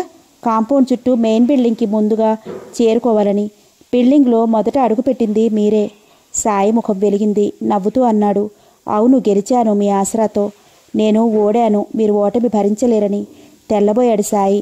నా మాటలు అబద్ధమా చెప్పండి? కవ్విస్తున్నట్లంది మళ్ళీ. నేనే కాదు, ఓటమి ఎవరూ భరించలేరు. కానీ నాకెదురైన అపజయాన్ని ధైర్యంగా ఎదుర్కోవటానికి ప్రయత్నిస్తాను. కృంగిపోను. అవును, కృంగిపోరు, రెచ్చిపోతారు. అవునో కాదో ఆ దెబ్బ చెప్తుంది. నవ్వింది చిలిపిగా. జీవ చైతన్యం సెలరేలా గలగలా ప్రవహిస్తోంది ఆమెలో. ఆల్ రైట్, మరి క్యాసెట్స్ వినిపించండి. వినిపించడమే కాదు, చూపిస్తాను. అంటే భయపడకండి. మా ఇంట్లో కలర్ టీవీ ఉంది, వీసీఆర్ ఉంది. విక్కీ మ్యూజిక్ కాన్సర్ట్ అంతా రికార్డ్ చేశాను. ప్రొజెక్ట్ చేసి చూపిస్తాను. మరుక్షణం గదంతా పాశ్చాత్య వాయిద్యాల మంద్ర మధ్యమ తారాస్థాయి సంగీతాలతో నిండిపోయింది. కాంతివంతమైన కళ్ళతో, ఎదుటి వ్యక్తుల అంతరాంతరాల్లోకి చొచ్చుకుని పోతున్నట్లుగా ఉన్న చూపులతో, సెక్షువల్గా ఉన్న నిండైన పెదవులతో, విశాలంగా ఉన్న భుజాలతో, పొడుగ్గా బాగా స్టైల్గా ఉన్న యువకుడు స్క్రీన్ మీద కనబడి చిరునవ్వు విసిరాడు. సమ్మోహనంగా ఉందా నవ్వు. అంతకు మించి ఎదుటివారిని మంత్రముగ్ధులు చేస్తూ ప్రారంభమైంది అతడి పాట. మధ్య మధ్య ఏలపాట అతడి ప్రత్యేకత కాబోలు. స్టెప్స్ వేస్తూ పాడుతున్నాడు. వినేవాళ్ల హృదయ గతులను తమతో ఈడ్చుకుపోయేటంత ఆర్టిస్టిక్గా ఉన్నాయి. ఆ స్టెప్స్ పాటలో మధ్య మధ్యలో రకరకాల భావాలు ఎక్స్ప్రెస్ చేస్తోంది. ఆశ, అన్వేషణ, నిరుత్సాహం, భంగపాటు, సరికొత్త చైతన్యం, ఇన్నిన్ని భావాలు భాష లేని ఈలపాటలో పనికిస్తున్నాడతను. అన్నిటికంటే అద్భుతంగా ఉన్నది లైటింగ్ అరేంజ్మెంట్. కాంతి అతడి శరీరంలో అర్ధభాగం మీద పడుతోంది. మిగిలిన అర్ధభాగాన్ని చీకటిలో ఉంచుతూ చీకటి వెలుగులు అతడి శరీరం మీద అటు నుంచి ఇటు, ఇటు నుంచి అటు మారుతూ విచిత్రమైన ఎఫెక్ట్ కలిగిస్తున్నాయి. ఏ జీవితమైనా సుఖదుఖాల మంచి చెడ్డలా నమ్మి సమిశ్రణమే అనే భావన వ్యక్తపరుస్తోంది. అది అంతేకాదు, అతడి పాదాలను ఇంచుమించు ఆనుకుని ఉన్నట్లు భ్రమ కలిగిస్తూ అతి కొద్ది దూరంలో ఒక కాంతి పుంజం మెరుస్తోంది. అతడు అటు స్టెప్ వేగానే అది ముందుకు పోతోంది. మనం కోరేది ఏనాటికి దొరకదు. మన వెతుకులాట ఏనాటికి ఆగదు. అలా తడుముకుంటూ తడబడుతూ అటు ఇటు ఊగిపోవటమే జీవితం అనే భావాన్ని వ్యక్తపరుస్తోంది ఆ లైటింగ్ ఎఫెక్ట్. మెస్మరైజ్ చేయబడినట్టు ఉండిపోయాడు సాయి. పూర్తయ్యాక what an excellent creative genius అన్నాడు విభ్రమంతో. ఈ ప్రశంసకి ఏమాత్రం పొంగిపోలేదు ఝాన్సీ. అతడు అందంగా ఉంటాడు, కరెక్ట్, బాగా, అంతే, అంతవరకే. క్రియేటివ్ జీనియస్ మాత్రం కాదు. నా డబ్బులతో అతడు చాలా రోజుల కిందటనే ఫారిన్ నుంచి కలర్ టీవీ, వీసీఆర్ తెప్పించుకున్నాడు. ఎవరెవరో స్నేహితుల సాయంతో ఫారిన్ నుంచే సరికొత్త మ్యూజిక్ కాన్సర్ట్స్ క్యాసెట్స్ తెప్పించుకునేవాడు. అది చూసి వర్డింగ్స్తో సహా అవన్నీ తెలుగులోకి అడాప్ట్ చేసేవాడు. అదొక్కటే అతనికి చేతనైనది. వివిధ భాషలలో సంగీతాన్ని తనవే అయినట్టు అడాప్ట్ చేసుకోవటం. చాలా పొడిగా అంది. క్యాసెట్ పూర్తయ్యాక కూడా శూన్యంగా ఉన్న టీవీ స్క్రీన్ వైపు చూస్తూ కూర్చుంది. ఆ చూపులు దేనిని చూడటం లేదని అతి తేలిక గ్రహించగలిగాడు సాయి. ఆలోచనలు ఒక కేంద్రం లేకుండా పరుగులు తీస్తున్నాయి అని చెప్తున్నాయి అవి. నా డబ్బులతో అనే మాట మనసులో నోట్ చేసుకున్నాడు సాయి. థ్యాంక్ యూ, వస్తాను. ఈసారి నా పేషెంట్ని కూడా మీ దగ్గరికి తీసుకువస్తాను. ఎవడా పేషెంట్? మాధవీలత. ఆవిడ పకపక నవ్వింది. మీకు తెలుసా? ప్రతాప్ చెప్పాడు. రకరకాలుగా మా ఇంటికి రావడానికి ప్రయత్నించింది. చివరికి డోరతిని పట్టుకుని, డోరతి ఎవరు? విక్రమ్ గ్రూప్లో తను పాడుతుంది. మీ విక్కీ డోరతితో కూడా మాట్లాడతాడా? మాట్లాడడు, నా ఒక్కదానితోనే మాట్లాడతాడు. మాధవీలత రావటం మీకు ఇష్టం లేదా? ఆవిడ నన్ను కలుసుకోవటం ప్రతాప్కి ఇష్టం లేదు. పోనీ తీసుకురండి. Thank you. బయటికి రాబోతూ ప్రతాప్ గది ముందు ఆగిపోయాడు. కొమ్మల్లోనే నిలబడి ఉన్నాడు ప్రతాప్. పట్టరాని ఆవేశం అణుచుకుంటున్నవాడిలా ఉన్నాడు. కళ్ళు ఎర్రగా ఉన్నాయి. చేతిలో నల్లగా మెరుస్తోంది పిస్టల్. చిందరవందరగా ఉన్న తన గదిలో కూర్చుని కాఫీ తాగుతున్నాడు సాయి. అతడికి చాలా అశాంతిగా ఉంది. రాత్రంతా సరిగా నిద్ర పట్టలేదు. డాక్టర్ రామావతారం మాటలు అతడి మనసును తొలుస్తున్నాయి. ఝాన్సీ దగ్గర నుంచి తిన్నగా రామావతారం క్లినిక్కి వచ్చాడు సాయి. అప్రసన్నంగా చాలా సీరియస్గా ఉన్నాడు రామావతారం. 3 పేషెంట్స్ వచ్చి వెళ్ళిపోయారు, నువ్వు లేవని అన్నాడు. ఆడవాళ్లేలా? ఒక రకంగా విసుగొచ్చేసింది సాయి గొంతులోకి. అవును, ఆడవాళ్లే. వాళ్ళకే బలవంతాన తమ అభిరుచులు, ఆవేశాలు అణుచుకోవలసిన దుర్గతి. తమ అందము, ఆకర్షణ మాత్రమే తన వ్యక్తిత్వానికి ఆధారపనుకునే వాళ్ళకి అవి రెండూ పోగానే ఎలా బతకాలో అర్థం కాదు. చేతి నిండా పని లేని బ్రెయిన్తో ఆలోచించటం అలవాటు చేసుకొని ఆడవాళ్లే వస్తారు మన దగ్గరికి. ఇంతసేపు ఆదిశంకరం దగ్గరే ఉన్నావా? ఈ ప్రశ్నతో తను అసలు ఆదిశంకరంతో మాట్లాడనే లేదని గుర్తొచ్చింది సాయికి. దాదాపు 3 గంటలు ఉన్నావు అక్కడ. ఎంత ఫీజు కలెక్ట్ చేశావు? ప్రతాప్ ఏమీ ఇయ్యలేదు, ఇవ్వడు. తన మోకాలి మీద దెబ్బని చూస్తూ ఈ దెబ్బ అన్నాడు. అంటే జరిగింది చెప్పాడు. డాక్టర్ రామావతారం నవ్వలేదు, కోపము తెచ్చుకోలేదు. చాలా సీరియస్గా ఉన్నాడు. నువ్వు 10వ వాడివి. ఏ విషయంలో? ఈ ఊబిలో పడబోతున్న వాళ్ళలో. ఊబి? అవును. ఝాన్సీతో ఏ రకంగా ఎలా పరిచయమైనా ఆ మగవాడు ఆమె ఆకర్షణలో పడక తప్పదు. వాళ్ళిద్దరి మధ్య కొద్దిగా చనువు పెరగగానే అతడి మీద హత్యా ప్రయత్నం జరుగుతుంది. నిజంగా? It is a fact. ఆమె మొదటి భర్త దెయ్యమై ఆమెను సమీపించి వాళ్ళని చంపడానికి ప్రయత్నిస్తున్నాడని అంటారు. నాన్సెన్స్. నేను అదే అంటాను, కానీ హత్యా ప్రయత్నాలు జరిగాయి అన్నట్లు ఝాన్సీ భర్త విక్రమ్ది కూడా సహజ మరణం కాదు. అతడిని ఎవరో రివాల్వర్తో కాల్చారు. కోర్టులో కేసుంది. మతిస్థిమితం లేని ఆదిశంకర్ అతడిని దొంగగా భావించి కాల్చాడని వాదించి శిక్ష తప్పించుకున్నారు. ఆ కుటుంబం ఎవరితోనూ సంబంధం పెట్టుకోకుండా కోటలాంటి ఆ బంగళాలో ఉండటానికి అదే కారణం అంటారు. స్థాణువయ్యాడు సాయి. ఆ కుటుంబాన్ని ఆవరించి ఏదో మిస్టరీ ఉన్నట్టు అనిపిస్తూనే ఉంటుంది. కానీ ఇది ఎంతో అమాయకంగా కనిపించే ఆదిశంకర్ ఉపనిషత్తులు, పురాణాలు అధ్యయనం చేస్తూ వాటి గురించే మాట్లాడే ఆదిశంకర్, తన లోకం తనదిగా ఈ లోకంతో సంబంధం లేనట్టుగా ఉండే ఆదిశంకర్ తన సొంత అల్లుడిని హత్య చేయటం సంభవమేనా? మతిస్థిమితం లేని మనుషులు వింతగా ప్రవర్తించడం సంభవమే, కానీ వారి ప్రతిచర్యకు అంతరాంతరాల్లోని అణిచి ఉంచిన ఏ ఆవేశమో ప్రేరకమవుతుంది. ఇంతకు ఆదిశంకర్ని మతిస్థిమితం లేని మనిషిగా అనుకోవచ్చా? ఎందుకో అలా అనిపించడం లేదు. అతడి యాబ్సెంట్ మైండెడ్ ధోరణిలో కూడా జీనియస్ స్పార్క్ కనిపిస్తోంది, కానీ వెర్రిబాగులుతనం లేదు. ఒకవేళ మర్డర్ కేసు తప్పించుకోవడం కోసం వేస్తున్న వేషం కాదు కదా? డాక్టర్ సాయి, నిన్ను మరోసారి హెచ్చరిస్తున్నాను. ఝాన్సీ ప్రలోభంలో పడకు. వృత్తి ధర్మాన్ని అనుసరించి విజిట్స్కి వెళ్ళు. ఫీజు తీసుకో, అంతే. ఈ సంభాషణ మర్చిపోలేకపోతున్నాడు. ఝాన్సీని మళ్లీ కలుసుకోకుండా ఉండటానికి మనసొప్పటం లేదు. ప్రమాదం ఉందనే హెచ్చరిక అతడి ఉడుకు రక్తాన్ని నిరుత్సాహపరచకపోగా మరింతగా ముందు కురికిస్తోంది. గుమ్మంలో కారు ఆగిన చప్పుడైంది. ఫారిన్ షిఫాన్ చీరలో అందంగా అలంకరించుకున్న స్త్రీ కారు దిగింది. క్షణంలో సగకాలం సాయి గుండె గురి తప్పింది. ఆమె ఝాన్సీ అనే భ్రాంతిలో యథార్థానికి భ్రాంతికి మధ్య ఎంత సన్నటి తెర! ఝాన్సీ కాదు, ఎవరో. సాధారణంగా పేషెంట్స్ ఎవరైనా డాక్టర్ రామావతారం క్లినిక్కి వస్తారు, కానీ తన ఇంటికి రారు. May I come in? సన్నని గొంతుతో అంది. వెల్కమ్. కుర్చీ చూపించాడు. దాని నిండా దుమ్ముందని అప్పుడే గమనించి అటు ఇటు చూసి తను విడిచేసిన లుంగితో తుడిచేశాడు. నవ్వింది. నా గది చూసి నవ్వుతున్నారా? బ్రహ్మచారిని. కుర్చీ మరోసారి తులుపుకుని దానిపైన తన రుమాలు పరుచుకుని కూర్చుని అంది. డాక్టర్ గారి ఇల్లంటే ఏదో పెద్ద బంగళా అని ఊహించుకుంటూ వచ్చాను, అందుకని నవ్వుతున్నాను. ఏమీ అనుకోకండి. పర్లేదు రండి. సినిమాల్లో కూడా డాక్టర్ డిగ్రీ రాగానే ఇంద్రభవనంలో ఉన్నట్టు చూపిస్తారు. సీనియర్ డాక్టర్ల అదృష్టం అంతేగాని మా జూనియర్ డాక్టర్ల దురవస్థ మాత్రం ఎవరూ అర్థం చేసుకోవడం లేదు. త్వరలోనే మీరు సీనియర్ అయిపోతారు. అప్పుడు మాబోటి వాళ్ళకి అపాయింట్మెంట్ కూడా దొరకదు. నేను ఒక ముఖ్యమైన పని మీద వచ్చాను డాక్టర్. ముందు మీరెవరో ఏం చేస్తూ ఉంటారో చెప్పండి, ఆ తర్వాత మీ పని చెప్పండి. నా పేరు సమంత. మా నాన్నగారు ఇన్కమ్ ట్యాక్స్ ఆఫీసర్. నేను ప్రతిమా కాలేజీలో బీకామ్ ఫైనల్ ఇయర్ చదువుతున్నాను. ఏమిటి మీ పని? మీరు ప్రతాప్ ఇంటికి వెళ్ళొస్తున్నారని తెలిసింది. ప్రతాప్ ఆదిశంకరం గారి అబ్బాయి. బంజారా హిల్స్ రోడ్ నెంబర్ 7లో. కరెక్ట్. అతడి విషయమే మాట్లాడాలి. ముందు అక్కడికి నేను వెళ్తున్నానని ఎవరు చెప్పారు మీకు? మాధవీలత. వాట్? ఆవిడ మీకు ఫ్రెండా? నవ్వింది. కాదు, మా అమ్మకి ఫ్రెండ్. వాళ్ళంతా లేడీస్ క్లబ్లో కలుసుకుంటూ ఉంటారు. అప్పుడప్పుడు నేను వెళ్తూ ఉంటాను. అలా నిన్న వెళ్ళాను, అప్పుడు తెలిసింది. మాధవీలత ఏం చెప్పింది? నాకు కరెక్ట్గా ఆవిడ వర్డింగ్స్ కావాలి. సమంత నవ్వి అచ్చు మాధవీలత మాటల ధోరణి అనుసరిస్తూ అంది. మా ఇంటికి ముడిల్లా అవతలే వాళ్ళ ఇల్లు. ఆయన ఆదిశంకరం గారు పెద్ద ఆఫీసరు. ఆయన స్వయంగా మా ఇంటికి వచ్చి ఒకసారి మా ఇంటికి రండి అని బతిమాలారు. సంఘసేవతో నాకు తీరికెక్కడదండి, మీరే ఎప్పుడైనా వస్తూ ఉండండి అన్నాను. లేకపోతే ఏదో ఒకసారి రమ్మన్నంత మాత్రాన మరొకరి ఇంటికి ఎందుకు వెళ్తామండి? ఆయన ఎంత ఆఫీసర్ అయితే మాత్రం ఆయన వదిలేస్తానా? మా ఇంటికి రావటం కూడా ఒక రకంగా సంఘసేవే. రండి అన్నాడు. ఆ మాటతో ఇక వెళ్ళక తప్పలేదు. ఆ ఇల్లు నిజంగా ఇంద్రభవనం అనుకోండి. మనలో మన మాట. బ్లాక్ మనీ పోరెడు పోగు చేసి ఉంచాడు. న్యాయంగా సంపాదిస్తే ఈ రోజుల్లో 10 లక్షలు పెట్టి ఇల్లేవుడు కొనగలడండి. ఎంత ఇంద్రభవనం అయితే ఏం లాభం? వాళ్ళ అమ్మాయికి పాపం పిచ్చి.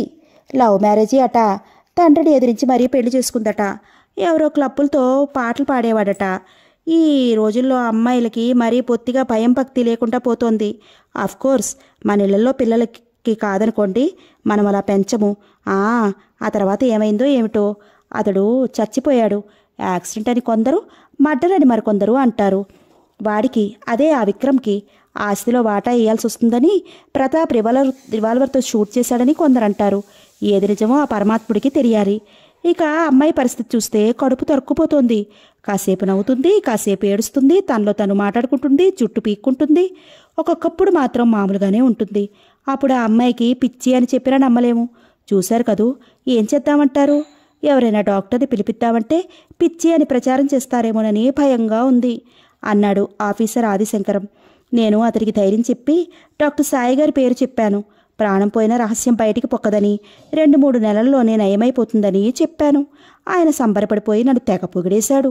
అవును మరి, చూస్తూ చూస్తూ ఒక ఆడపిల్ల బతుకుని అల్లరి పెట్టగలమా? సమంత చెప్పటం పూర్తి చేయగానే డాక్టర్ సాయి నవ్వు ఆపుకోలేక విరగబడి నవ్వేశాడు. సమంత కూడా నవ్వింది. పూర్ సిక్ లేడీ అన్నాడు సాయి విసుగ్గా. అలాంటి సిక్నెస్ చాలామందికి ఉంది, నాకు తెలుసు. ఇంతకీ మీకేం కావాలి? మీకు కూడా ఝాన్సీని చూపించాలా? I'm not interested. మరి సమంత కొంచెం సిగ్గుపడింది. మళ్ళీ మాటలు మొదలు పెట్టడానికి ప్రయత్నించవలసి వచ్చింది. నేను ప్రతాప్ ఒకరినొకరు ప్రేమించుకున్నాం. కంగ్రాట్స్. అప్పుడే చెప్పకండి. మా పెళ్లికి పెద్ద ఆటంకం వచ్చింది. కొంపతీసి పాత కథ?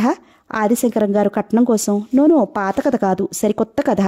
ప్రతాప్ నన్ను పెళ్లి చేసుకోడట. గాఢంగా, అతి గాఢంగా, జన్మజన్మలకి ప్రేమిస్తూనే ఉంటాడట. నేను మరెవరినైనా పెళ్లి చేసుకుంటే కాదనలేడట. కానీ చాలా చాలా బాధపడతాడట. ఇదో అద్భుతమైనది కథ. కొంపతీసి ఆడపిల్లలతో ఆడుకునే?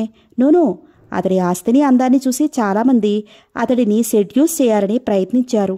ఎవరికీ లొంగలేదు. నన్ను నిజంగా ప్రేమిస్తున్నాడు. ప్రతిరోజు నేను రిసీవ్ చేసుకునే మొదటి ఫోన్ కాల్ అతడిదే.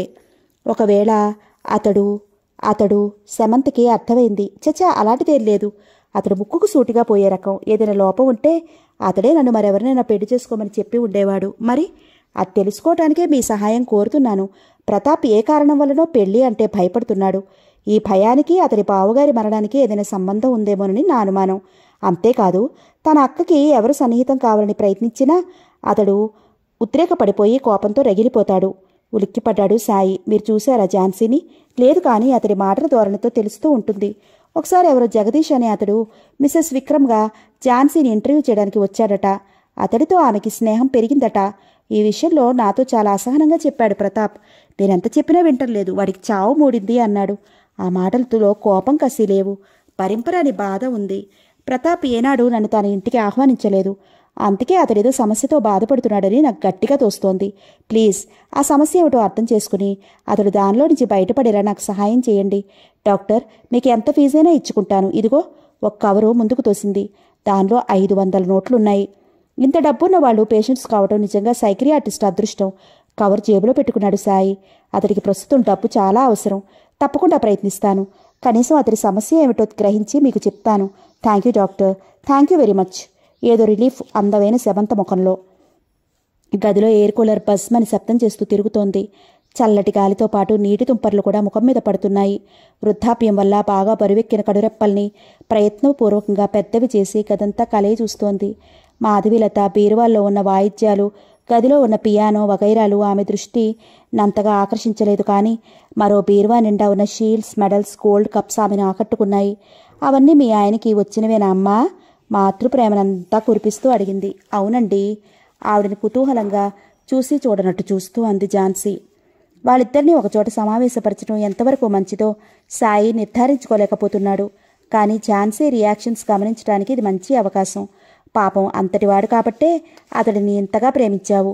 ప్రాణాలు పోయినా మర్చిపోలేకపోతున్నావు. ఖాళీ కూర్చుని చూస్తూ నవ్వింది ఝాన్సీ.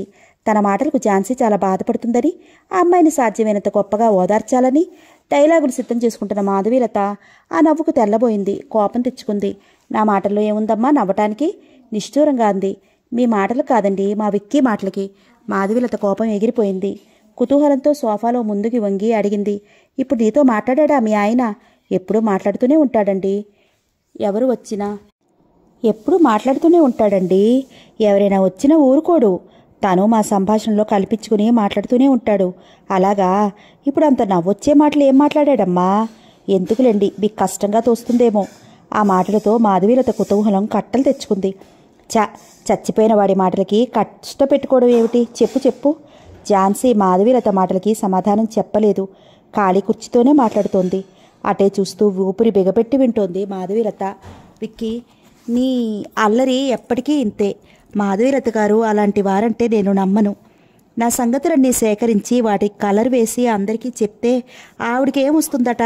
You silly. ఆవిడకేం తక్కువని ఈ రకంగా తన గొప్ప చాటుకోవటానికి? ఏ వయసులో కూడా ఆవిడెంత చక్కగా ఉంటారు. ఎంతమందిలో ఉన్నా అందరి కళ్ళు ఆవిడ మీదే ఉంటాయి. ఖాళీ కుర్చీ ఏం చెప్పిందో ఉల్లాసంగా నవ్వింది ఝాన్సీ. పోనీ అలా అయినా మంచిదే. లైలా మజ్నూల్లాగా, పార్వతీ దేవదాసుల్లాగా, అనార్కలి సలీముల్లాగా మన ప్రేమ కథ దేశంలో నిలిచిపోతే అందుకు మాధవీలత గారు కారకులైతే అంతకంటే నాకు కావాల్సిందేముంది? పోనీ నాకు పిచ్చి అని ప్రచారం జరిగితే నాకే మంచిది. నా జోలికి ఎవరు రారు. అదేగా నీకు కావాల్సింది. ప్లీజ్ ఇంక కొంచెంసేపు ఊరుకో. నేను ఆవిడతో మాట్లాడాలి.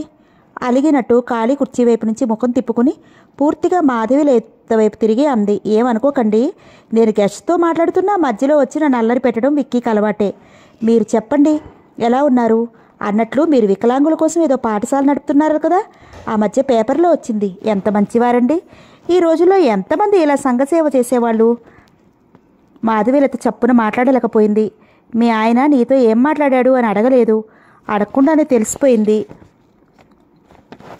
అలా ఉంది ఝాన్సీ సంభాషణ నడిపించిన తీరు. అయితే ఝాన్సీ మాటలన్నీ గిల్లి జోకొట్టినట్లు ఒక వంక మాధవీలతను టీస్ చేస్తూనే మరో వంక ఆకాశానికి ఎత్తేస్తున్నాయి. మాధవీలత సర్దుకుని మామూలు ధోరణిలోకి రావటానికి కొన్ని నిమిషాలు పట్టింది. ముఖానికి పట్టిన చెవటాలు జేబురుమాలతో తుడుచుకుని అలవాటు చొప్పున లిప్స్టిక్ కోసం హ్యాండ్ బ్యాగ్లో చెయ్యి పెట్టి అంతలో తెలివి తెచ్చుకుని జిప్ లాగేసింది. విఐపి పోస్ తెచ్చిపెట్టుకుని అంది. నా సంఘసేవ సంగతి నీకెలా తెలుసమ్మా? మా విక్కీ చెప్పాడండి. బతికి ఉన్న వాళ్ళకి ప్రత్యక్షంగా గ్రహించినవే తెలుస్తాయి, చచ్చిపోయిన వాళ్ళకి అన్నీ తెలుస్తాయి అంటారు. నిజమేనా అండి?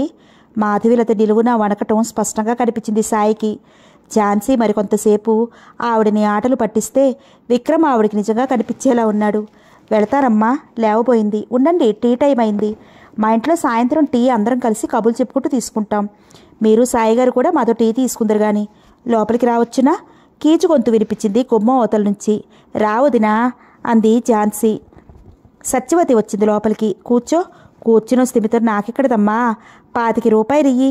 వెంకటేశ్వర స్వామి గుళ్ళో విక్రమ్ పేర అర్చన చేయిస్తాను. ఎలాగైనా వాడి ఆత్మ శాంతిచ్చి వాడికి గాలి రూపం పోవటం కంటే మనకు కావాల్సిందేముంది? ఝాన్సీ చటుక్కున ఖాళీ కుర్చీ వైపు తిరిగింది. విక్రమ్ ఏదో అంటున్నట్లు. వాట్ విక్కీ, నువ్వు చెప్పేదాంట్లో సెన్స్ ఉండాలి. వదిన గారు అర్చన చేయడానికి కాక సినిమాలకు వెళ్తున్నారా? చచ్చిపోయిన వాళ్ళకి అతీత శక్తులు ఉంటాయని, అన్నీ తెలుస్తాయని నువ్వు చెప్పినా ఈ మాటలు మాత్రం నేను నమ్మను. పాపం వదిన గారు ఒక్కరు సినిమాలకు వెళ్తారా ఏమిటి? ప్రక్క వీధిలో ఉన్న ప్రింటింగ్ ప్రెస్లో వర్క్ చేసే ప్రూఫ్ రీడర్తో కలిసి అతడి మోటార్ సైకిల్ మీద వెళుతున్నారా? పో, నీ మాటలు నమ్మను. ఆ దృశ్యం ఊహించుకోవడానికే విడ్డూరంగా ఉంది. కొంగు నోటికి అడ్డు పెట్టుకుని పొంగి వస్తున్న నవ్వు అణుచుకుంటున్నట్లు నవ్వింది. నమ్మనుగాక నమ్మను. వదిన గారి పూజా పునస్కారాలు భక్తి నాకు బాగా తెలుసు. ఇక నీ మాటలు వినను. సత్యవతి వైపు తిరిగింది ఝాన్సీ. అప్పటికే సత్యవతి ముఖం ఎర్రగా కందిపోయింది. ఆ కళ్ళలో ఉన్నది కసో, కోపమో, ఉడుకుమొత్తనమో, అవమానమో తెలియటం లేదు. అన్నీ కలిసిపోయి సుడులు తిరుగుతున్నాయి. ఆవిడ చేతిలో 30 రూపాయలు పెట్టింది ఝాన్సీ. ఏకంగా సహస్రనామార్చన చేయించండి వదిన. పాపం విక్కీ ఆత్మకి విముక్తి కలగటం కంటే మనకు కావాల్సిందేముంది? ఏ ఆశలతో కొట్టుమిట్టాడుతూ ఆ ఆత్మ మన చుట్టూ తిరుగుతోందో. ఎంతో దీనంగా అంది ఝాన్సీ. సత్యవతి డబ్బు తీసుకుని ఏం మాట్లాడకుండా, ఝాన్సీ ముఖమైనా చూడకుండా మనసులో కోపమంతా అడుగులు వేటల్లో చూపిస్తూ వెళ్ళిపోయింది. సాయి అనుమానాలు పూర్తిగా అబద్ధం కాదు. సత్యవతి వెళ్ళగానే కనీ కనపడని చిరునవ్వు చిలిపిగా మెరిసింది ఝాన్సీ పెదవుల మీద. సాయి చూపులు ఝాన్సీ చూపులతో కలుసుకున్నాయి. ఇద్దరికీ అర్థమైపోయింది. ఝాన్సీ నవ్వింది అల్లరిగా. అదే సమయంలో ఈలపాట వినిపించింది. ప్రియుడు ప్రియురాలిని కవ్విస్తూ టీస్ చేస్తున్నట్లు. సోఫాలో వెనక్కి వాలిపోయి కళ్ళు మూసుకుంది ఝాన్సీ. ఒళ్ళంతా కళ్ళు చేసుకుని చూసింది మాధవీలత. ఆ కళ్ళల్లో కుతూహలంతో పాటు భయం కూడా చోటు చేసుకుంది. బజ్మంటూ గంట మోగింది. రండి, నాన్నగారు టీకి వస్తున్నారు అని లేచింది ఝాన్సీ. డైనింగ్ టేబుల్ దగ్గర అప్పటికే ప్రతాప్ కూర్చుని ఉన్నాడు. వెల్కమ్ టు ఆల్ అన్నాడు అందరినీ ఉద్దేశించి. ప్రతాప్ నవ్వుతూ మంచి మూడ్లో ఉండటం సాయిని కొంత ఆశ్చర్యపరిచింది. అతడి అంచనాల ప్రకారం మాధవీలతని తీసుకొచ్చినందుకు ప్రతాప్ కోపంగా చిరాగ్గా ఉండాలి. ఆదిశంకరం వచ్చి అందరిని చూసి ఇవాళ ఏమైనా ఫంక్షనా అన్నాడు. ఎస్ డాడ్, శ్రీమతి మాధవీలత గారి సంఘ సేవకి ఆవిడ గౌరవార్థం ఈ విందు. సీరియస్గా అన్నాడు ప్రతాప్. వెరీ గుడ్ మేడం, ఎలా సాగుతోంది మీ సంఘ సేవ? మాధవీలత లోపల పొంగిపోతోంది. ఒక మోస్తరుగా సాగుతోందండి. గవర్నమెంట్ గ్రాంట్స్ రావటం లేదు. కనీసం 50 మందన్నా ఉండి 3 ఏళ్ళు స్కూల్ రన్ చేస్తే గానీ గ్రాంట్స్ ఇయ్యరట. మా దగ్గర వికలాంగులు 15 మంది, చెడిపోయిన వాళ్లే 10 మంది మాత్రమే ఉన్నారు. How sad. ఈ సమాజం చాలా హోప్లెస్ మేడం. ఇంతమంది చెడిపోయిన వాళ్ళు ఉన్నారా? ఎవ్వరూ మేం చెడిపోయిన వాళ్ళం, మమ్మల్ని ఉద్ధరించండి అంటూ ముందుకు రారు. పాపం మాధవీలత గారు లాంటి వాళ్ళు ఏం చేయగలరు? పోనీ చెడిపోయిన వాళ్ళని మనం సప్లై చేద్దామా ఈవిడికి? అలాగే ఈసారి పంట రాగానే 2 బస్తాలు పంపించు. వడ చాలా బాగుంది. మాధవీలత గతుక్కుమని తండ్రి కొడుకుల వైపు బెత్తరపోయి చూసింది. ఎప్పట్లాగే ఝాన్సీ మందలింపు చూపులు లెక్క చేయకుండా ప్రతాప్ అల్లరిగా నవ్వుతూనే ఉన్నాడు. మీరు జోక్ చేస్తున్నారు. మేం చెడిపోయిన వాళ్ళని సంస్కరించడానికి ప్రయత్నిస్తున్నాను రోషంగా అంది మాధవీలత. గవర్నమెంట్ గ్రాంట్స్తో అందించాడు ప్రతాప్. ఆదిశంకర్ సీరియస్గా అన్నాడు. మంచి చెడు అనేవి చాలా కన్ఫ్యూజింగ్ వర్డ్స్. సందర్భం బట్టి వాటి అర్థం మారుతూ ఉంటుంది. ఒక సందర్భంలో మంచి అనిపించింది, మరో సందర్భంలో చెడు అవుతుంది. మామూలు మనుషుల్ని చంపితే హంతకులవుతారు. లోకకంటకులైన రావణుడు, నరకాసురుడు మొదలైన వాళ్ళను చంపితే దేవుళ్ళవుతారు. ప్రతిదీ అంతే. శ్రద్ధగా వింది ఝాన్సీ. తండ్రి మాటలన్నీ అలాగే అతి శ్రద్ధగా వింటుంది ఆ అమ్మాయి. నేను వెళతాను, లేచింది మాధవీలత. మళ్ళీ రండి ప్లీజ్, మర్యాదగా ఆహ్వానించింది ఝాన్సీ. మాధవీలత వెళ్ళిపోయాక ఆదిశంకర్ సాయిని ఉద్దేశించి అన్నాడు. డాక్టర్, మీరివాడ నా గదిలోకి రండి, మీకు ఒక అపురూపమైన బహుమతి ఇస్తాను. ప్రతాపు ఝాన్సీ ఒకరి ముఖాలు ఒకరు చూసుకున్నారు. కలవరం ఇద్దరి ముఖాల్లో తొంగి చూసింది. థ్యాంక్ యూ సార్, వస్తాను వినయంగా అన్నాడు సాయి. అతడు లేస్తుండగా అతడి చెయ్యి మృదువుగా నొక్కింది ఝాన్సీ. అది హెచ్చరిక. అతడికి అర్థమైంది. కళ్ళతో చెప్పాడు ఏం పర్వాలేదని. ఆదిశంకరం గారితో మొదటిసారిగా ఆయన గదిలోకి వెళ్ళాడు. గదిలో అడుగు పెడుతూనే చూపరులను ఆకర్షించేది నిలువెత్తు తైలవర్ణ చిత్రం. ఝాన్సీ చిత్రం అది. సాయి అనుకునేటంతలో ఆదిశంకరం చెప్పాడు, ఆ చిత్రం నా భార్యది, అందరూ తీసేయమంటారు. నేను ఒప్పుకోలేదు. ఆ చిత్రంలో నుంచి నా శశి నన్ను చూస్తున్నట్లే ఉంటుంది. చివరి మాటలకు ఉలిక్కిపడ్డాడు సాయి. అయితే ఆదిశంకరం మాటలకు వేరు అర్థాలు తీయటానికి వీల్లేదు. ఆ చిత్రం గీసిన చిత్రకారుడు ఎవరో గాని ఆమె నిజంగా ఎదుటివారిని చూస్తున్నట్లే ఉంది. సాత్వికమైన చల్లని చిరునవ్వు. ఝాన్సీకి ఆ చిత్రానికి తేడా అదొక్కటే. ఝాన్సీ చిరునవ్వులో చిలిపితనం ఉంటుంది. కూర్చోండి డాక్టర్, మీతో ఒక ముఖ్యమైన విషయం డిస్కస్ చేయాలి. మామూలుగా అనాలని ప్రయత్నించినా అతడి గొంతులో విషాదం తొంగి చూసింది. గది పొందికగా ఉంది. టేబుల్ మీద రకరకాల పురాణాలు ఉన్నాయి. టేబుల్ చుట్టూ కుర్చీలు ఉన్నాయి. ఒక కుర్చీలో కూర్చుని చెప్పండి అన్నాడు సాయి. కొంచెంసేపు నర్వస్గా చేతులు నులుపుకున్నాడు ఆదిశంకరం. బెదురుగా నవ్వుతూ అన్నాడు, డాక్టర్, ఏదో దారుణమైన నేరం చేశారని బాధపడుతున్న వ్యక్తిని, ఉదాహరణకు హత్య లాంటిది, జస్ట్ ఉదాహరణకి, అలాంటి వ్యక్తిని ఆ గిల్టీ కాన్షియస్ నుంచి తప్పించటం ఎలా? తను చేసింది నేరం కాదని నమ్మించే ఉపాయం ఉందా? అదిరిపడ్డాడు డాక్టర్ సాయి. తను విన్నది నిజమేనా?